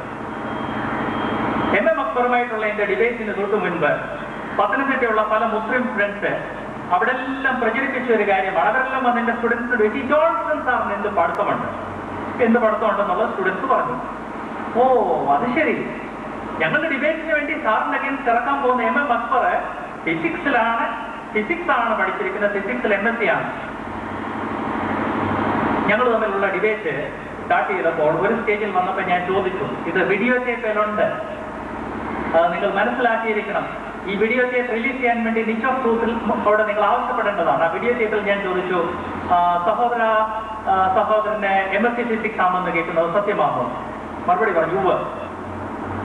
ഇമ്മീഡിയറ്റ്ലി ഞാൻ ചോദിച്ചു, കാരണം ഫിസിക്സ് എന്റെ സബ്ജക്റ്റാണ്, എന്റെ സബ്ജക്റ്റുമാണ്, എന്താണ് സ്പെഷ്യലൈസേഷൻ? അന്നേരം ഇമ്മീഡിയറ്റ്ലി മറുപടി പറഞ്ഞു, സോറി, ഞാൻ ഒരു ഗ്രാജുവേറ്റ് മാത്രമാണ്. പുൾപിറ്റിൽ വരുന്നതിന് മുൻപ് ഒരു വ്യക്തിയുടെ പാണ്ഡിത്യത്തെ കുറിച്ച് ഇങ്ങനെ കൃത്രിമമായിട്ട് ഫോൾസ് ആയിട്ടുള്ള സ്റ്റേറ്റ്മെന്റ്സ് ഇറക്കി ആ വ്യക്തിയെ വലുതായി അവതരിപ്പിച്ചിറക്കേണ്ട ആവശ്യം എന്താണ്? ഗുരുല്ല യുദ്ധത്തിന്റെ ഒരു തന്ത്രമാണ്.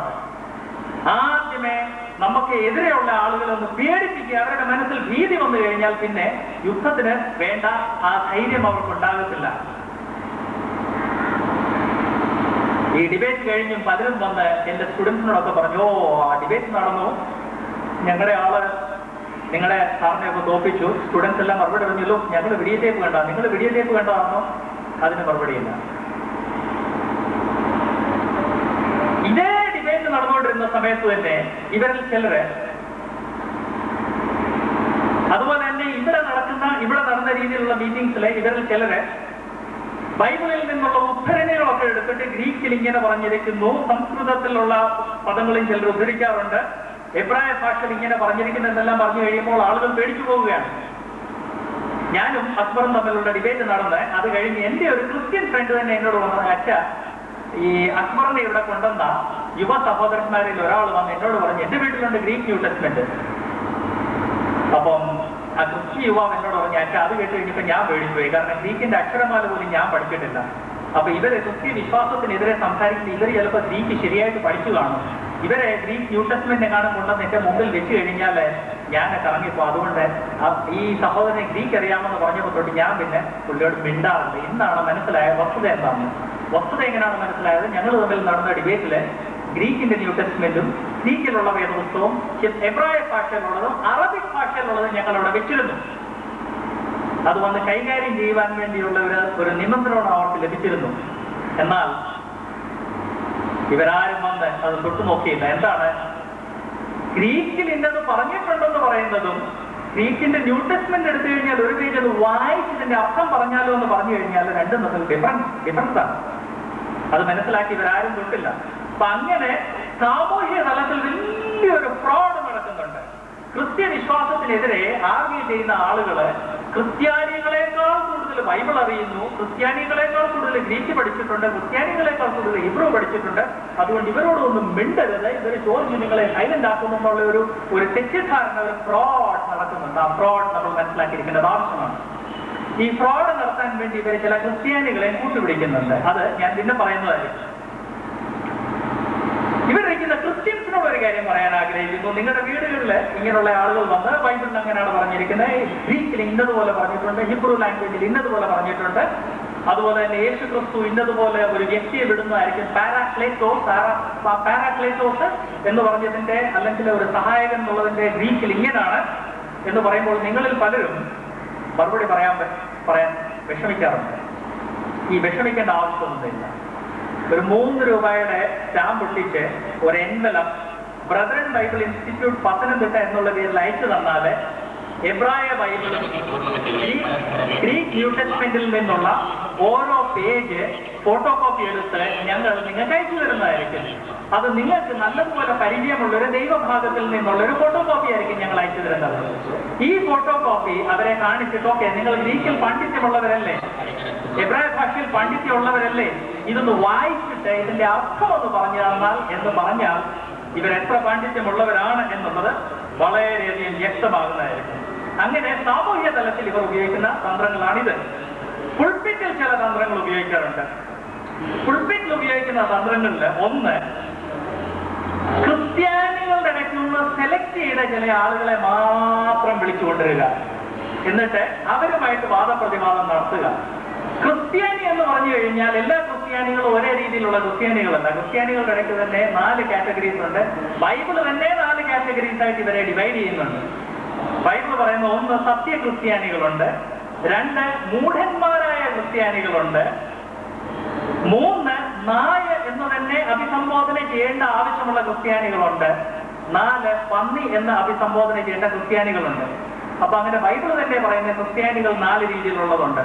1 സത്യ ക്രിസ്ത്യാനികൾ, 2 ഗർദഭന്മാര്, 3 ശ്വാനന്മാര്, 4 ശൂകരന്മാര്. ഇതിൽ ഗർദഭന്മാരെയും ശ്വാനന്മാരെയും ശൂകരന്മാരെയും പിടിച്ച് സ്റ്റേജിൽ കൊണ്ടുവന്നിട്ട് അവരുമായിട്ട് വാദപ്രതിവാദം നടത്തിയാൽ അതിൽ എന്ത് നേട്ടം? അങ്ങനെ അടുത്ത ഇടയ്ക്ക് നടന്നു. പത്തനംതിട്ട ഞാൻ എം അക്ബറും തമ്മിലുള്ള ഡിബേറ്റ് കഴിഞ്ഞ് അധികം താമസിക്കാതെ തിരുവല്ലയിൽ നിന്ന് ഒരു PhD കാരൻ ക്രിസ്ത്യാനിയെ പിടിച്ചുകൊണ്ട് വന്നു. PhD കാരനാണെന്ന് പറഞ്ഞു കഴിഞ്ഞാലും ബൈബിളിലെ പഴയ നിയമം എവിടെയാണ് പുതിയ നിയമം എവിടെയാണെന്ന് ചോദിച്ചു കഴിഞ്ഞാൽ അതിന്റെ മറുപടി അറിയത്തില്ല. അങ്ങനെയുള്ള ഒരു കഴുതയാണ് അവർ പിടിച്ചുകൊണ്ട് വന്നത്. കഴുത എന്നുള്ള എന്റെ ഭാഷയല്ല, ബൈബിളിന്റെ ഭാഷ തന്നെയാണ്. ബൈബിൾ തന്നെയാണ് ക്രിസ്ത്യാനികളെ 4ആയിട്ട് ഡിവൈഡ് ചെയ്യുന്നത്. അത് കഴിഞ്ഞുള്ള കാറ്റഗറിയും ഉണ്ട്, അത് വരുന്നു. എം അക്ബറിന്റെ പ്രസംഗം കഴിഞ്ഞപ്പോൾ ഈ ധമ്മാചാര്യൻ അങ്ങോട്ട് എഴുന്നേറ്റ്, ഓ വണ്ടർഫുൾ, ബൈബിളിനെ കുറിച്ച് എനിക്കറിയാവുന്നതിനേക്കാൾ കൂടുതൽ എം അക്ബറിനറിയാം. സത്യമാണ് സുഹൃത്തുക്കളെ, സത്യമാണ്. കാരണം ഇയാളെ ക്രിസ്ത്യാനിയാണെങ്കിലും വേദോത്സവം വായിച്ചിട്ടില്ല. അപ്പൊ ക്രിസ്ത്യാനിയാണെങ്കിലും വേദോത്സവം വായിച്ചിട്ടില്ലാത്ത ആളുകളെ സ്റ്റേജിൽ കൊണ്ടുവന്ന് അവർ വലിയ ക്രിസ്തീയ പണ്ഡിതന്മാരാണെന്ന് പ്രസന്റ് ചെയ്തിട്ട് അവരെ കൊണ്ട് അങ്ങ് പ്രൈസ് ചെയ്യിപ്പിക്കാതെ പുൾപിറ്റിൽ ഉപയോഗിക്കുന്ന ഒരു സ്ട്രാറ്റജിയാണ് ഇത്. വെറും ഗുരില്ല യുദ്ധത്തിന്റെ ഒരു തന്ത്രം മാത്രമാണ്. ബൈബിള് ഇംഗ്ലീഷിലും ഗ്രീക്കിലെ എബ്രായ ഭാഷയിലും പഠിച്ചിട്ടുള്ള ഒരു വ്യക്തിയോട് വാദപ്രതിവാദം ചെയ്തെങ്കിലേ അതൊരു ശരിയായ വാദപ്രതിവാദമാകും. വേണ്ട, എബ്രായ ഗ്രീക്കൊന്നും പഠിക്കേണ്ട ആവശ്യമില്ല. ബൈബിള് ശരിയായിട്ട് വായിച്ചിട്ടുള്ള വ്യക്തിയാണെങ്കിലേ വാദപ്രതിവാദം ശരിയാകുന്നുള്ളൂ. അപ്പൊ അങ്ങനെ സ്റ്റേജിൽ ഇവർ ഉപയോഗിക്കുന്ന തന്ത്രങ്ങളിൽ ഒരു തന്ത്രം ഇങ്ങനെയുള്ള ആളുകളെ സെലക്ട് ചെയ്യുക, കണ്ടുപിടിക്കുക, ക്രിസ്ത്യൻസിന്റെ ഇടയ്ക്കുള്ള കഴിവുകളെ കണ്ടുപിടിച്ചിട്ട് അതിൽ ഡിഗ്രി ഉള്ളവരെ സ്റ്റേജിൽ കൊണ്ടുവരിക. എന്നിട്ട് ആ ഡിഗ്രി ആളുകളുടെ മുമ്പിൽ പ്രൊജക്ട് ചെയ്ത് കാണിച്ചിട്ട് ഓ ഇവർ പറയുന്നത് കേൾക്കും. അതുപോലെ തന്നെ സ്റ്റേജിൽ ഇവർ ഉപയോഗിക്കുന്ന മറ്റൊരു തന്ത്രമാണ് ക്രിസ്ത്യൻസിന്റെ ഇടയ്ക്ക് നിന്ന് സെലക്റ്റഡ് ആയിട്ടുള്ള ആളുകളെ കൊണ്ടുവരിക, അവരോട് പ്രോമിസ് ചെയ്യുക നിങ്ങൾക്ക് സമയം തരുന്നതായിരിക്കും. എന്നിട്ട് പ്രസംഗിക്കുന്ന അവസരം വരുമ്പോൾ അവർക്ക് സമയം കൊടുക്കത്തില്ല. അതിന്റെ ബെസ്റ്റ് എക്സാമ്പിൾ ആണ് ചില മാസങ്ങൾക്ക് മുൻപ് മൂവാറ്റുപുഴ എം അക്ബർ സംസാരിച്ചപ്പോൾ, അല്ലെങ്കിൽ എം അക്ബറിന്റെ ഒരു പ്രോഗ്രാമിൽ തിരുവട്ടാർ കൃഷ്ണൻകുട്ടിയെ വീട്ടിൽ ചെന്ന് റിക്വസ്റ്റ് ചെയ്ത് മുസ്ലിംസ് വാഹനം കൊണ്ടുപോയി അവിടെ റിക്വസ്റ്റ് ചെയ്ത് കൊണ്ടുപോയി, സാറൊന്ന് വരണം, സാറൊന്ന് കേൾക്കണം, ഈ ഇവിടെ പറയുന്ന ക്രിസ്ത്യ വിശ്വാസത്തിനെതിരെ പറയുന്ന അല്ലെങ്കിൽ ഉന്നയിക്കുന്ന ആരോപണങ്ങൾക്ക് സാറൊരു മറുപടി പറയണം.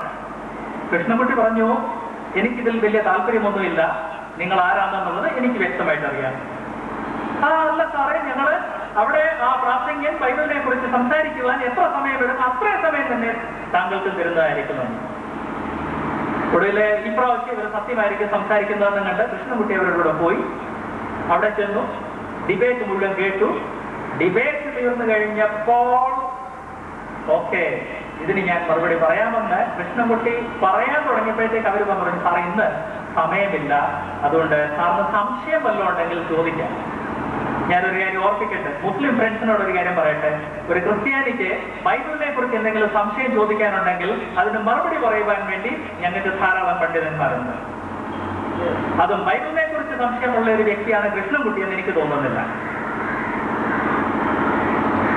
ഫൈനലി സമയം തരണം എന്ന് കൃഷ്ണൻകുട്ടി വളരെ എംഫാറ്റിക്കലി പറഞ്ഞപ്പോൾ അധ്യക്ഷനെ എഴുന്നേറ്റ് നിന്ന് റിക്വസ്റ്റ് ചെയ്ത് സഹകരിക്കണം. ഒരു വ്യക്തിയെ വഞ്ചിച്ചു കഴിഞ്ഞിട്ട് ആ വ്യക്തി സഹകരിക്കുകയല്ല വേണ്ടത്, ആ വ്യക്തി ക്ഷമിക്കുകയാണ് വേണ്ടത്. തിരുവട്ടാർ ക്ഷമിച്ചിട്ട് അവിടുന്ന് പോയി. എന്നാൽ എനിക്ക് പറയാനുള്ള എന്താണെന്നുള്ള ചില കാര്യങ്ങൾ കേൾക്കുവാൻ വേണ്ടി ഒരു അവസരം ഇവിടുള്ള ക്രിസ്ത്യാനികൾക്കും മുസ്ലിംസിനും ലഭിക്കുന്നതായിരിക്കും. എന്നാൽ ഞാൻ ഓർപ്പിക്കട്ടെ, ഇത് തിരുവട്ടാർ കൃഷ്ണൻകുട്ടിയോട് മാത്രമല്ല അവർ ചെയ്തത്. മുസ്ലിംസ് ഡിബേറ്റിന് വേണ്ടി ക്രിസ്ത്യാനികളെ എവിടെല്ലാം വിളിക്കും, അവിടെ പത്തനംതിട്ട പ്രസംഗിച്ചത് പോലുള്ള ഒരു ക്രിസ്ത്യൻ കഴുതയാണെങ്കിൽ അങ്ങനെയുള്ള വ്യക്തിക്ക് കുറച്ച് സമയം എക്സ്ട്രാ കൊടുക്കും. ബിക്കോസ് കഴുത എത്ര സംസാരിച്ചാൽ അത് നമുക്ക് പ്രയോജനമാണ്. എന്നാൽ കൃഷ്ണൻകുട്ടി പോലുള്ള മറുപടി പറയുവാൻ വേണ്ടി പ്രഗത്ഭന്മാരായ ദൈവദാസന്മാരെ അവർ കൊണ്ടുപോയി കഴിഞ്ഞ് അവരെ വഞ്ചിച്ച് സമയം കൊടുക്കാതെ സ്റ്റേജിൽ നിന്ന് അപമാനിച്ചു കൊണ്ടുപോവുകയാണ് ചെയ്യുന്നത്. ഇതും ഗുരില്ല യുദ്ധത്തിന്റെ ഒരു തന്ത്രമാണ്. മൂന്നാമത്, സാധാരണ പുൾപിറ്റിൽ നിന്നും അതുപോലെ തന്നെ ക്രിസ്ത്യൻസിന്റെ ബുക്സിൽ നിന്നുള്ള ഉദ്ധരണികൾ എടുക്കുമ്പോൾ ഇവർ കാണിക്കുന്ന ഒരു തന്ത്രമുണ്ട്. ക്രിസ്ത്യാനി എന്ന് പറയുന്നെങ്കിലും ക്രിസ്ത്യ വിശ്വാസത്തെ ത്യജിച്ച ആളുകളുടെ പുസ്തകങ്ങളിൽ നിന്നുള്ള ഉദ്ധരണികൾ എടുക്കുക. കഴിഞ്ഞ ദിവസം മിസ്റ്റർ എം എം അക്ബറുമായിട്ടുള്ള ഡിബേറ്റില് ഞങ്ങളൊരു പർട്ടിക്കുലർ വിഷയത്തെ കുറിച്ച് സംസാരിച്ചുകൊണ്ടിരുന്നപ്പോൾ അക്ബർ ഉടനെ പറഞ്ഞു, അങ്ങനല്ലല്ലോ ക്രിസ്ത്യൻ പണ്ഡിതന്മാര് പറയുന്നത്. ഞാൻ ഉടനെ ചോദിച്ചു, ഏത് ക്രിസ്ത്യ പണ്ഡിതനാണ് ഇതുമായിട്ട് വിയോജിക്കുന്നതെന്നുള്ള പേരൊന്ന് പറഞ്ഞാൽ. പേര് പറഞ്ഞു, 1, 2, 3. ഞാൻ തിരിച്ചു ചോദിച്ചു, ഇതാരാണെന്നുള്ളത് അറിയാമോ? ഇതാരാണെന്ന് താങ്കൾക്കറിയാമോ? ആക്ച്വലി അറിയാവുന്ന കാര്യമാണ്. ബൈബിൾ ക്രിസ്ത്യാനികളെ ഞാൻ ഓർപ്പിച്ചതുപോലെ 4ആയിട്ട് ഡിവൈഡ് ചെയ്യുന്നു. ഈ 4ആയിട്ട് ഡിവൈഡ് ചെയ്യുന്നതില് 4ാമത്തെ പോർഷൻ ദൈവവചനം പന്നികളെന്ന് തന്നെ അഭിസംബോധന ചെയ്യുന്ന ക്രിസ്ത്യാനികൾ, അല്ലെങ്കിൽ ദൈവവചനത്താൽ പന്നികളെന്ന് അഭിസംബോധന ചെയ്യപ്പെട്ട ക്രിസ്ത്യാനികൾ. ഇങ്ങനെയുള്ള ക്രിസ്ത്യാനികൾ അവരുടെ വിശ്വാസത്തെ ത്യജിക്കുന്നു, തള്ളിപ്പറയുന്നു. അങ്ങനെയുള്ള ക്രിസ്ത്യാനികൾ ചില ഗ്രന്ഥങ്ങൾ എഴുതുന്നു. ഇങ്ങനെയുള്ള ഗ്രന്ഥങ്ങളിൽ നിന്നാണ് അക്ബറിന്റെ പുസ്തകത്തിൽ ഉദ്ധരണികൾ എടുക്കുന്നത്. ഇതേ കാര്യം വേണമെങ്കിൽ ക്രിസ്ത്യാനികൾക്കും ചെയ്യാം. അതിന്റെ നല്ലൊരു ഉദാഹരണമാണ് വിശുദ്ധ ഖുർആന്. അത് വിശുദ്ധമല്ല, സാത്താൻ എഴുതിയ സാത്താന്യ ഗ്രന്ഥമാണെന്നും പറഞ്ഞ് സൽമാൻ റഷ്ദി ഒരു പുസ്തകം ഇറക്കിയിരുന്നു. ആ പുസ്തകം സൽമാൻ റഷ്ദി ഇറക്കിയ ഉടനെ തന്നെ ഒരു ഫത്വ ഇഷ്യൂ ചെയ്തു, അവനെ കശാപ്പ് ചെയ്തേക്കാൻ. അതുപോലെ തന്നെ തസ്ലീമ നസ്രീൻ അടുത്ത ഇടയ്ക്ക് ലജ്ജ എന്ന് പറഞ്ഞ പുസ്തകം ഇറക്കി. ഇമ്മീഡിയറ്റ്ലി തസ്ലീമായി കശാപ്പ് ചെയ്യാമെന്നുള്ള ഫത്വ ഇറങ്ങി. ഓക്കെ. അതുപോലെ തന്നെ ക്രിസ്ത്യ സമൂഹത്തിൽ നിന്ന് ക്രിസ്ത്യ സമൂഹത്തെയും ക്രിസ്ത്യ വിശ്വാസത്തെയും ക്രിസ്ത്യ വിശുദ്ധ ഗ്രന്ഥത്തെയും തള്ളിപ്പറഞ്ഞ ചില ആളുകളുണ്ട്. അങ്ങനെയുള്ളവരെ ക്രിസ്ത്യ പണ്ഡിതന്മാരെന്ന് അവതരിപ്പിച്ച് അവരുടെ പുസ്തകത്തിൽ നിന്ന് ഉദ്ധരണികൾ എടുക്കുന്നതിന്റെ ലക്ഷ്യമെന്താണ്? എന്നെ ഇൻട്രൊഡ്യൂസ് ചെയ്ത ആൾ ഓർപ്പിച്ചതുപോലെ, ഞങ്ങൾ ഡിബേറ്റിന് പോകുമ്പോൾ ഞങ്ങളുടെ ഡിബേറ്റ് ഒരു ഫെയർ ഡിബേറ്റ് ആയിരിക്കും. സമയം തരുമെന്ന് പറഞ്ഞാൽ സമയം തരുന്നതായിരിക്കും. നിങ്ങളുടെ പണ്ഡിതന്മാരില്ലാന്ന് പറഞ്ഞു കഴിഞ്ഞാൽ നിങ്ങളുടെ പണ്ഡിതന്മാർ എഴുതിയ പുസ്തകത്തിൽ നിന്നായിരിക്കും ഉദ്ധരണി വരുന്നത്, അല്ലാതെ നിങ്ങളുടെ വിശ്വാസത്തെ തള്ളിപ്പറഞ്ഞവരുടെ പുസ്തകത്തിൽ നിന്നല്ല. ഖുരാനെ കുറിച്ച് ഞാൻ എന്തെങ്കിലും എഴുതിയാൽ ഖുരാൻ അവതീർണമായ ഗ്രന്ഥമാണെന്ന് വിശ്വസിക്കുന്നവരുടെ പുസ്തകത്തിൽ നിന്ന് മാത്രമേ അതിനെക്കുറിച്ച് കൊട്ടേഷൻ അല്ലെങ്കിൽ ഉദ്ധരണി എടുക്കത്തുള്ളൂ. അതിനെ തള്ളിപ്പറഞ്ഞ ഒരു വ്യക്തിയുടെ ഗ്രന്ഥത്തിൽ നിന്ന് ഉദ്ധരണികൾ എടുക്കത്തില്ല. എന്നാൽ ബൈബിളിനെതിരെയുള്ള ഈ ഗുരില്ല യുദ്ധത്തിൽ ജയിക്കാൻ സാധ്യമല്ല എന്നുള്ളത് മനസ്സിലാക്കി എം എം അക്ബറും ഇതുപോലുള്ള പലരും ഗുരില്ല യുദ്ധത്തിന്റെ തന്ത്രങ്ങളാണ് ഉപയോഗിക്കുന്നത്. അതിന്റെ പല മെത്തേഡ്സ് ഉണ്ട്, അതിൽ ചില മെത്തേഡ്സ്. അപ്പം ഞാൻ ഓർപ്പിച്ചതുപോലെ സാമൂഹ്യ തലത്തില്, പുൾപിറ്റില്, അതുപോലെ തന്നെ ഇവരുടെ ബുക്ക് എഴുതുമ്പോൾ ഇവർ ചില രീതിയിലുള്ള തന്ത്രങ്ങൾ ഉപയോഗിക്കുന്നുണ്ട്. ഈ തന്ത്രങ്ങൾ പ്രാക്ടിക്കൽ ലൈഫില് ഇവരെങ്ങനെയാണ് പ്രൊഡ്യൂസ് ചെയ്യുന്നത് എന്നുള്ളത് ഞാൻ ഓർപ്പിക്കാൻ ആഗ്രഹിക്കുന്നു. അതിലൊന്നാമത്തേത്, ഞാനിത് തൊട്ട് മുൻപ് പറഞ്ഞതുപോലെ, ക്രിസ്ത്യാനികളുടെ പേര് പറയുകയും ക്രിസ്ത്യ വിശ്വാസത്തെ പൂർണ്ണമായിട്ടും തള്ളിക്കളഞ്ഞ ചിലരുടെ ബുക്സിൽ നിന്നാണ് ഇവരെടുക്കുന്ന ഉദ്ധരണികൾ. എം എം അക്ബറിന്റെ വേദപുസ്തകത്തിന്റെ ദൈവികത എന്നുള്ള പുസ്തകം വായിച്ചാൽ അത് വളരെ വ്യക്തമാണ്. വേദപുസ്തകത്തിൽ ശരിയായിട്ട് ഗവേഷണം ചെയ്തതും ശരിയായിട്ട് പാണ്ഡിത്യമുള്ള ഒരു വ്യക്തിയുടെ ഉദ്ധരണി അവിടെ എടുത്തിട്ടില്ല. നേരെ മറിച്ച് മതഭക്തന്മാരായ ക്രിസ്ത്യാനികളുടെ ഉദ്ധരണികളാണ് ഈ ബുക്സിൽ നമുക്ക് കാണാവുന്നത്. ക്രിസ്ത്യ വിശ്വാസത്തിനെതിരെ ഏറ്റവും കൂടുതൽ എഴുതിയ മറ്റൊരു വ്യക്തിയാണ് അഹമ്മദ് ദീദാത്ത്. അഹമ്മദ് ദീദാത്താണ് വാസ്തവത്തിൽ ക്രിസ്ത്യാനികൾക്കെതിരെയുള്ള ഈ ഡിബേറ്റ് തുടങ്ങി വെച്ച ആള്. ആ വ്യക്തി ക്രിസ്ത്യ വിശ്വാസത്തിനെതിരെ കൊണ്ടുവന്ന പല ആർഗ്യുമെന്റ്സ് ആണ് ഇന്ന് എം എം അക്ബർ ഇവിടെ സ്റ്റേജിൽ നിന്ന് പറയുന്നത്. ഇതിനെല്ലാം മറുപടി ആക്ച്വലി ക്രിസ്ത്യൻസ് പറഞ്ഞിട്ടുള്ളതാണ്. എന്നാൽ ഈ മറുപടി എന്താണെന്ന് അറിയാൻ വയ്യാത്ത ആളുകളെ കളിപ്പിക്കുവാൻ വേണ്ടി ഇപ്പോഴും അതേ ചോദ്യങ്ങൾ ഇപ്പോഴും റിപ്പീറ്റ് ചെയ്യുന്നുണ്ട്. M.M. അക്ബർ എഴുതിയ പുസ്തകത്തിലെ ഒരു കൊട്ടേഷനാണ്. ആധുനിക ബൈബിൾ പണ്ഡിതന്മാരിൽ പ്രമുഖനായ റെയ്മണ്ട് ഇ ബ്രൗൺ ഇന്നതുപോലെ പറയുന്നു. ഞാനൊന്ന് ചോദിക്കട്ടെ, മുസ്ലിം പണ്ഡിതന്മാരിൽ പ്രമുഖനായ സൽമാൻ റഷ്ദി ഇന്നത് പറയുന്നെന്ന് ഞാൻ പറഞ്ഞാൽ നിങ്ങൾ അംഗീകരിക്കുന്നു? എന്റെ നീതിശാസ്ത്രം ശരിയോ? എക്സാക്ട്ലി ഇത് തന്നെയാണ് ഇവിടെ ഈ ബുക്സിലും നാം ഏറ്റവും അധികം കാണുന്നത്. അതുപോലെ തന്നെ ക്രിസ്ത്യൻസിന്റെ മുമ്പിൽ പ്രസംഗിക്കുമ്പോഴും ബുക്സ് എഴുതുമ്പോഴും ക്രിസ്ത്യ വിശ്വാസത്തെ കുറിച്ച് എന്ത് സ്റ്റേറ്റ്മെന്റ് ചെയ്തു കഴിഞ്ഞാലും ആവർത്തിച്ച് അതിശയോക്തികളെന്ന് കണ്ടിന്യൂസ് ആയിട്ട് സ്റ്റേജിൽ ഉപയോഗിച്ചു കഴിഞ്ഞാൽ കേൾക്കുന്നവരോർത്ത് ശരിയാണ്, കുറച്ചൊക്കെ സത്യം കാണും. അഡോൾഫ് ഹിറ്റ്ലറിന് ഒരു പ്രൊപ്പഗാൻഡ മിനിസ്റ്റർ ഉണ്ടായിരുന്നു, ഗോയ്ബൽസ് എന്ന് പറഞ്ഞു. ഈ ഗോയ്ബൽസ് ആണ് ഈ പ്രിൻസിപ്പിൾ ആദ്യമായിട്ട്, ഈ സ്പെഷ്യലി വാക് യുദ്ധത്തിലുള്ള ഈ പ്രിൻസിപ്പിൾ ആദ്യമായിട്ട് പ്രചരിപ്പിച്ചത്. ഒരു വ്യാജ പ്രസ്താവന സത്യമാണെന്നും പറഞ്ഞ് വളരെ ധൈര്യത്തോടെയും കോൺഫിഡൻസോടെയും വാക്ചാതുര്യത്തോടെയും ഒരു 10 പ്രാവശ്യം ജനത്തിന്റെ മുന്നിൽ പറഞ്ഞു കഴിഞ്ഞാൽ ഒരു 80% ആളുകളും അത് സത്യമാണ് എന്ന് വിശ്വസിക്കും. ഇവർ എഴുതിയിരിക്കുന്ന ബുക്സിൽ സാധാരണ ഉപയോഗിക്കുന്ന ഒരു സ്റ്റേറ്റ്മെന്റ് ആണ്, ഒരിക്കലുമില്ല. M.M. അക്ബറിന്റെ പുസ്തകം എടുത്തു കഴിഞ്ഞാൽ ബൈബിളിൽ ഇന്നടത്ത് ഇന്നതുപോലെ ഒരിക്കലും പറഞ്ഞിട്ടില്ല, വേറൊരു സ്റ്റേറ്റ്മെന്റ് ഇന്നതുപോലെ ഒരിക്കലും പറഞ്ഞിട്ടില്ല, വേറൊരു സ്റ്റേറ്റ്മെന്റ് എല്ലായിടത്തും ഇങ്ങനെയാണ്. യേശുക്രിസ്തു ദൈവമാണെന്ന് ബൈബിൾ ഒരിടത്തും പറഞ്ഞിട്ടില്ല. യേശുക്രിസ്തു ദൈവമാണെന്ന് യേശുക്രിസ്തു ഒരു പ്രാവശ്യം പോലും അവകാശപ്പെട്ടിട്ടില്ല.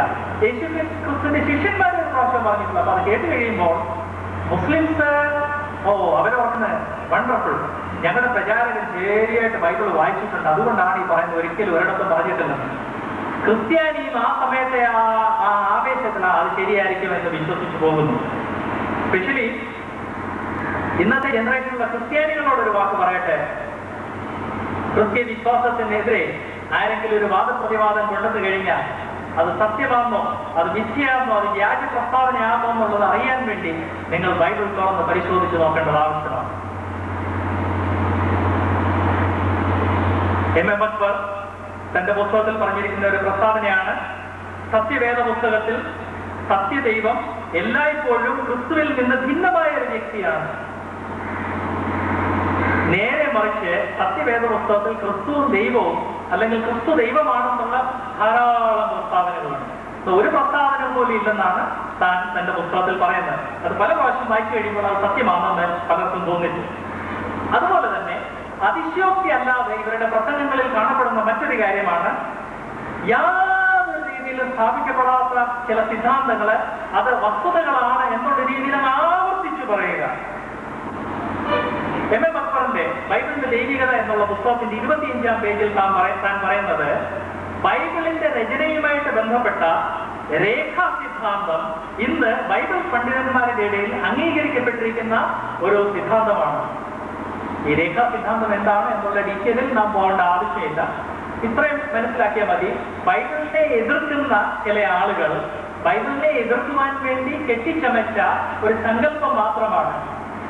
നല്ല സ്കോളർലി ആയിട്ടുള്ള ഒറ്റൊരു പണ്ഡിതനും ഈ സിദ്ധാന്തത്തെ സ്വീകരിച്ചിട്ടില്ല എന്ന് മാത്രമല്ല, ഒരു സീരിയസ് ആയിട്ടുള്ള ഒരു പണ്ഡിതൻ അത് വളരെ അവജ്ഞയോടെ, അത് അർഹിക്കുന്ന അവജ്ഞയോടെ തള്ളിക്കളയുന്നത് മാത്രമായ ഒരു സിദ്ധാന്തമാണ്.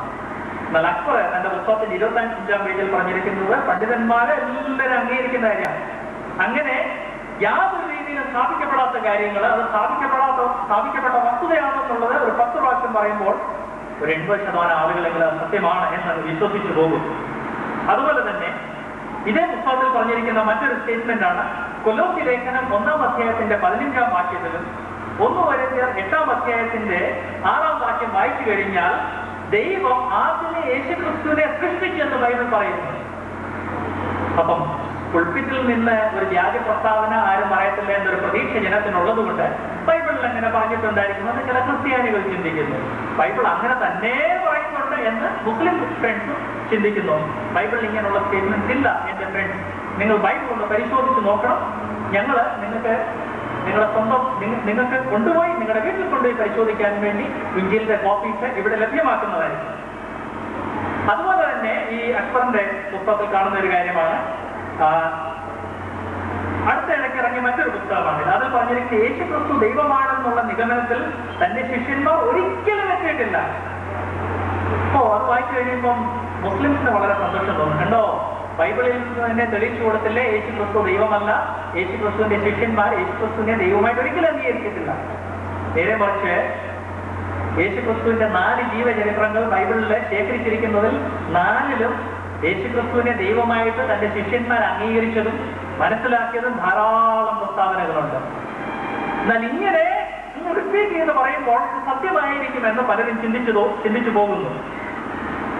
അതുപോലെ തന്നെ ഒരു പർട്ടിക്കുലർ വിഷയത്തെ കുറിച്ച് പറഞ്ഞിരിക്കുന്ന കാര്യം അങ്ങോട്ട് എടുത്തിട്ട് അത് സാമാന്യവൽക്കരിച്ച് ഇതെല്ലാത്തിനെ കുറിച്ചും അങ്ങ് അപ്ലൈ ചെയ്യുന്നെന്ന് പലപ്പോഴും ഇവരുടെ പ്രസംഗങ്ങളിൽ പറയാറുണ്ട്. അതിന്റെ ഒരു എക്സാമ്പിൾ എടുത്താൽ, ആ ശാസ്ത്രത്തിന്റെ ലോകത്തിൽ നിന്നൊരു എക്സാമ്പിൾ എടുത്താൽ, ആൽബർട്ട് ഐൻസ്റ്റീന്റെ ആപേക്ഷികത സിദ്ധാന്തം പേരെങ്കിലും നിങ്ങൾ കേട്ടിട്ടുണ്ട്. Relativity, theory of relativity. ഈ ആപേക്ഷികത സിദ്ധാന്തം ഫിസിക്സിന്റെ ക്ലാസ്സിലൊക്കെ പഠിപ്പിച്ചു കഴിഞ്ഞിട്ട് പല സാറന്മാർക്ക് ഒരു രോഗമുണ്ട്. അവർ പറയും, കണ്ടോ, ഈ ലോകത്തിൽ കേവല സത്യം ഒന്നുമില്ലെന്നുള്ളത് ആൽബർട്ട് ഐൻസ്റ്റീൻ തെളിയിച്ചു.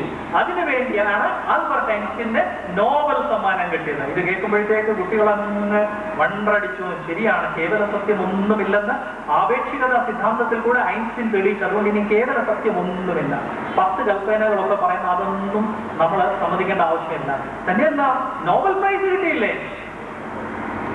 ഫ്രണ്ട്സ്, ഒന്നാമത്തെ കാര്യം, ആൽബർട്ട് ഐൻസ്റ്റീന് ആപേക്ഷികത സിദ്ധാന്തത്തിന് വേണ്ടി അല്ല നോബൽ സമ്മാനം കൊടുത്തത്. ആൽബർട്ട് ഐൻസ്റ്റീന് തിയറി ഓഫ് റിലേറ്റിവിറ്റി, അതിനുവേണ്ടി തിയറി ഓഫ് റിലേറ്റിവിറ്റി സ്ഥാപിച്ചതിന് വേണ്ടി അല്ല നോബൽ പ്രൈസ് കൊടുത്തത്. നോബൽ പ്രൈസ് കൊടുത്തത് മറ്റൊരു വിഷയത്തിനായിരുന്നു. കാരണം തിയറി ഓഫ് റിലേറ്റിവിറ്റി അല്ലെ ആപേക്ഷികത സിദ്ധാന്തം വെറും ഒരു സങ്കല്പം മാത്രമാണ്, ഒരു സിദ്ധാന്തം മാത്രമാണെന്ന് നോബൽ കമ്മിറ്റിക്ക് ബോധ്യമായി. ഇവിടെ ഇരിക്കുന്ന ചിലർ പറഞ്ഞതായിരിക്കും, മിസ്റ്റർ ജോൺസൺ, താങ്കൾക്ക് ഫിസിക്സിൽ വലിയ ബാക്ക്ഗ്രൗണ്ട് ഒന്നും കാണത്തില്ല, അതുകൊണ്ടായിരിക്കും ആൽബർട്ട് ഐൻസ്റ്റീനെ കുറിച്ച് ഇങ്ങനെ പറയുന്നത്. ഫ്രണ്ട്സ്, ഫിസിക്സ് ആണ് എന്റെ സബ്ജക്ട്, ഊർജ്ജതന്ത്രമാണ് എന്റെ സബ്ജക്ട്. അതുകൊണ്ട് വളരെ ആധികാരികതയോടെയാണ് ഞാൻ പറയുന്നത്, ആൽബർട്ട് ഐൻസ്റ്റീന്റെ ആൽബർട്ട് ഐൻസ്റ്റീന് ആ വിഷയത്തിലല്ല സമ്മാനം കൊടുത്തത്. 2, ലോകത്തിൽ കേവല സത്യം ഇല്ല എന്നല്ല ഐൻസ്റ്റീൻ തെളിയിച്ചത്. ഐൻസ്റ്റീൻ പിണ്ഡങ്ങളുടെ ഗതിയെക്കുറിച്ച് അല്ലെങ്കിൽ അതിന്റെ മോഷനെ കുറിച്ച് ചില കാര്യങ്ങൾ മാത്രമാണ് പ്രസ്താവിച്ചത്. അങ്ങനെ ഐൻസ്റ്റീൻ ഇന്നത് തെളിയിച്ചെന്ന് പലരും പറയുന്ന രീതിയിൽ തന്നെയാണ് ഈ മുസ്ലിം പ്രചാരകന്മാർ പലപ്പോഴും ബൈബിളിലെ ഒരു സ്റ്റേറ്റ്മെന്റ് അങ്ങോട്ട് എടുത്തിട്ട് ആ സ്റ്റേറ്റ്മെന്റിന്റെ അർത്ഥം ഇന്നതാണെന്ന് അങ്ങോട്ട് വിപുലീകരിച്ച് എല്ലാത്തിനും വേണ്ടി അങ്ങ് അപ്ലൈ ചെയ്യുന്നത്. അതിന്റെ ഒരു ഉദാഹരണം എടുത്താൽ, യേശുക്രിസ്തുവിന്റെ ശിഷ്യനായ പത്രോസ് ഒരു പ്രാവശ്യം യേശുക്രിസ്തു ദൈവത്തിന്റെ ഒരു ശുശ്രൂഷകനാണ് എന്നുള്ള വാക്ക് ഒരിടത്ത് ഉപയോഗിച്ചിട്ടുണ്ട്.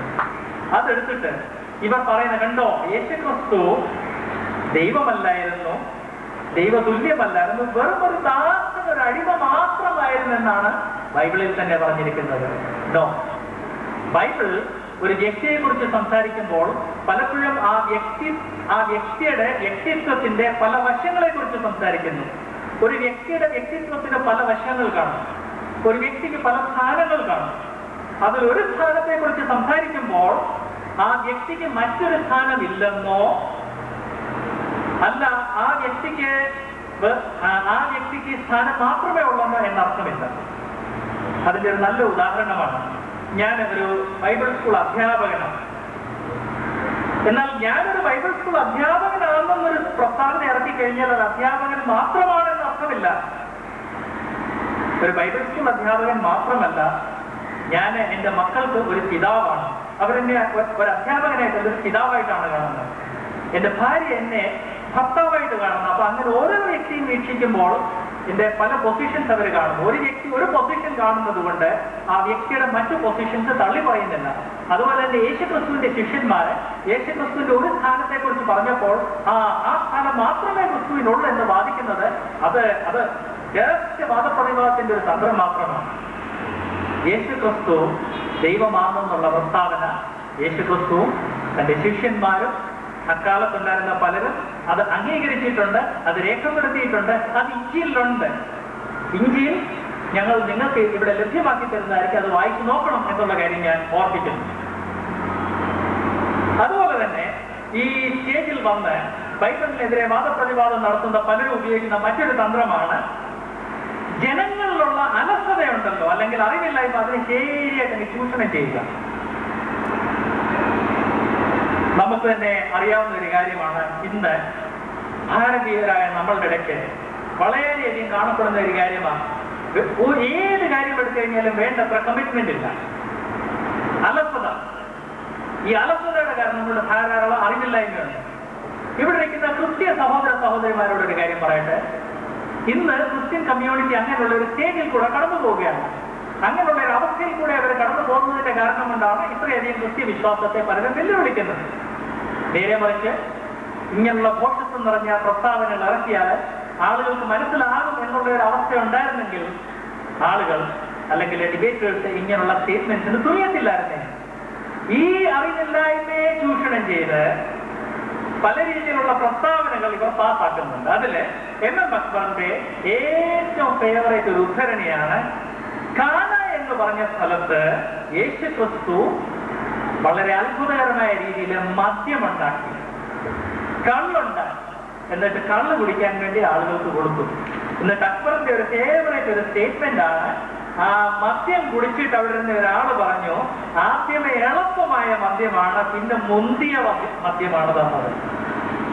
ഫ്രണ്ട്സ്, ബൈബിളില് സ്പെഷ്യലി ഈ കാനാവെന്ന് പറഞ്ഞിരിക്കുന്ന സംഭവമായിട്ട് ബന്ധപ്പെട്ട് അവിടെ മദ്യമെന്നുള്ള വാക്കോ എളുപ്പമെന്നുള്ള വാക്കോ മുന്തിയമെന്നുള്ള വാക്കോ ഉപയോഗിച്ചിട്ടില്ല. മദ്യം എന്നുള്ളതിന് വേണ്ടി ബൈബിളിലെ ഗ്രീക്ക് ഭാഷയിലും എബ്രായ ഭാഷയിലും ഡെഫിനറ്റ് ആയിട്ടുള്ള വാക്കുകളുണ്ട്. ഈ വാക്കുകൾ അവിടെ യൂസ് ചെയ്തിട്ടില്ല. ബിക്കോസ് യേശുക്രിസ്തു കാനാവില് അന്നത്തെ കസ്റ്റമിനനുസരിച്ച് അവിടെ സമൂഹത്തിൽ അവർ കുടിക്കുവാൻ വേണ്ടി ഉപയോഗിച്ചിരുന്ന യാതൊരു രീതിയിലും ആൽക്കോഹൽ ഇല്ലാത്ത ഒരു ദ്രാവകമാണ് അവിടെ സൃഷ്ടിച്ചത്. അതിനെ ആദ്യമേ കള്ളാക്കി അല്ലെങ്കിൽ മദ്യമാക്കി, പിന്നെ ഇളപ്പം കള്ളിനെ കുറിച്ച് സംസാരിക്കുന്നു, മുന്തിയ കള്ളിനെ കുറിച്ച് സംസാരിക്കുന്നു. ഇത് പ്രാസംഗികന്റെ മനസ്സിൽ നിന്ന് വന്ന ഇമാജിനേഷൻ ആണ്. എന്നാൽ ഈ പ്രാസംഗികന്മാര് സംസാരിക്കുമ്പോൾ അവരുടെ സങ്കല്പത്തിൽ നിന്ന് ഇങ്ങനെയുള്ള വേദപുസ്തകത്തെയും യേശുക്രിസ്തുവിനെ അപമാനിക്കുന്ന രീതിയിലുള്ള പ്രസ്താവനകൾ പാസ്സാക്കുന്നതിന്റെ കാരണം ഇവർ ഇങ്ങനെയുള്ള പ്രസ്താവനകൾ ചെയ്തു കഴിയുമ്പോൾ ബൈബിൾ അങ്ങനെ തന്നെയാണോ പറയുന്നത് എന്നുള്ളത് ക്രിസ്ത്യാനികൾ പരിശോധിക്കുന്നില്ല. മുസ്ലിംസോ അവർക്ക് സന്തോഷമാണ്, കാരണം ഏതായാലും ബൈബിളിലെ മനുഷ്യന്റെ കൈകടത്തലുണ്ടെന്ന് അവർ വിശ്വസിക്കുന്നു, അവരെ അങ്ങനെ തെറ്റിദ്ധരിപ്പിച്ചിരിക്കുന്നു. അപ്പൊ അങ്ങനെ ആ തെറ്റിദ്ധാരണയോടെ ഒരാൾ കേൾക്കുമ്പോൾ ശരിയാണ്, മനുഷ്യന്റെ കൈകടത്തലുണ്ടെന്നുള്ളത് ഞങ്ങളുടെ പ്രാസംഗികൻ തെളിയിക്കണമെന്ന് കേൾക്കുമ്പോൾ അവർക്ക് സന്തോഷം. അതുകൊണ്ട് അവർ ഇന്ത്യയിൽ പരിശോധിക്കുന്നില്ല. നേരെ മറിച്ച് ക്രിസ്ത്യാനികളിൽ പലരും അവരുടെ മടി അല്ലെങ്കിൽ അലസത ഇതിന്റെ കാരണം കൊണ്ട് ഇരുവഴുത്ത് പരിശോധിച്ച് നോക്കുന്നില്ല. ഇങ്ങനെയുള്ള ഡിബേറ്റേഴ്സ് ഇവരുടെ ഈ അബദ്ധ പ്രസ്താവനകളും അതുപോലെ തന്നെ തെറ്റായ പ്രസ്താവനകളും പാസ്സാക്കുന്നു. ആൻഡ് അത് പലർക്കും കൺഫ്യൂഷന്റെ കാരണമായി തീരുന്നു. ഇതുപോലെ തന്നെ ഇവരുടെ ഡിബേറ്റിൽ കാണുന്ന മറ്റൊരു തന്ത്രമാണ് മനുഷ്യരുടെ മനസ്സിൽ വികാരം പ്രൊഡ്യൂസ് ചെയ്യുന്ന രീതിയിലുള്ള പ്രസ്താവനകൾ ചെയ്യുക. അങ്ങനെ വികാരത്തിന്റെ നിയന്ത്രണത്തിൽ വന്നു കഴിയുമ്പോൾ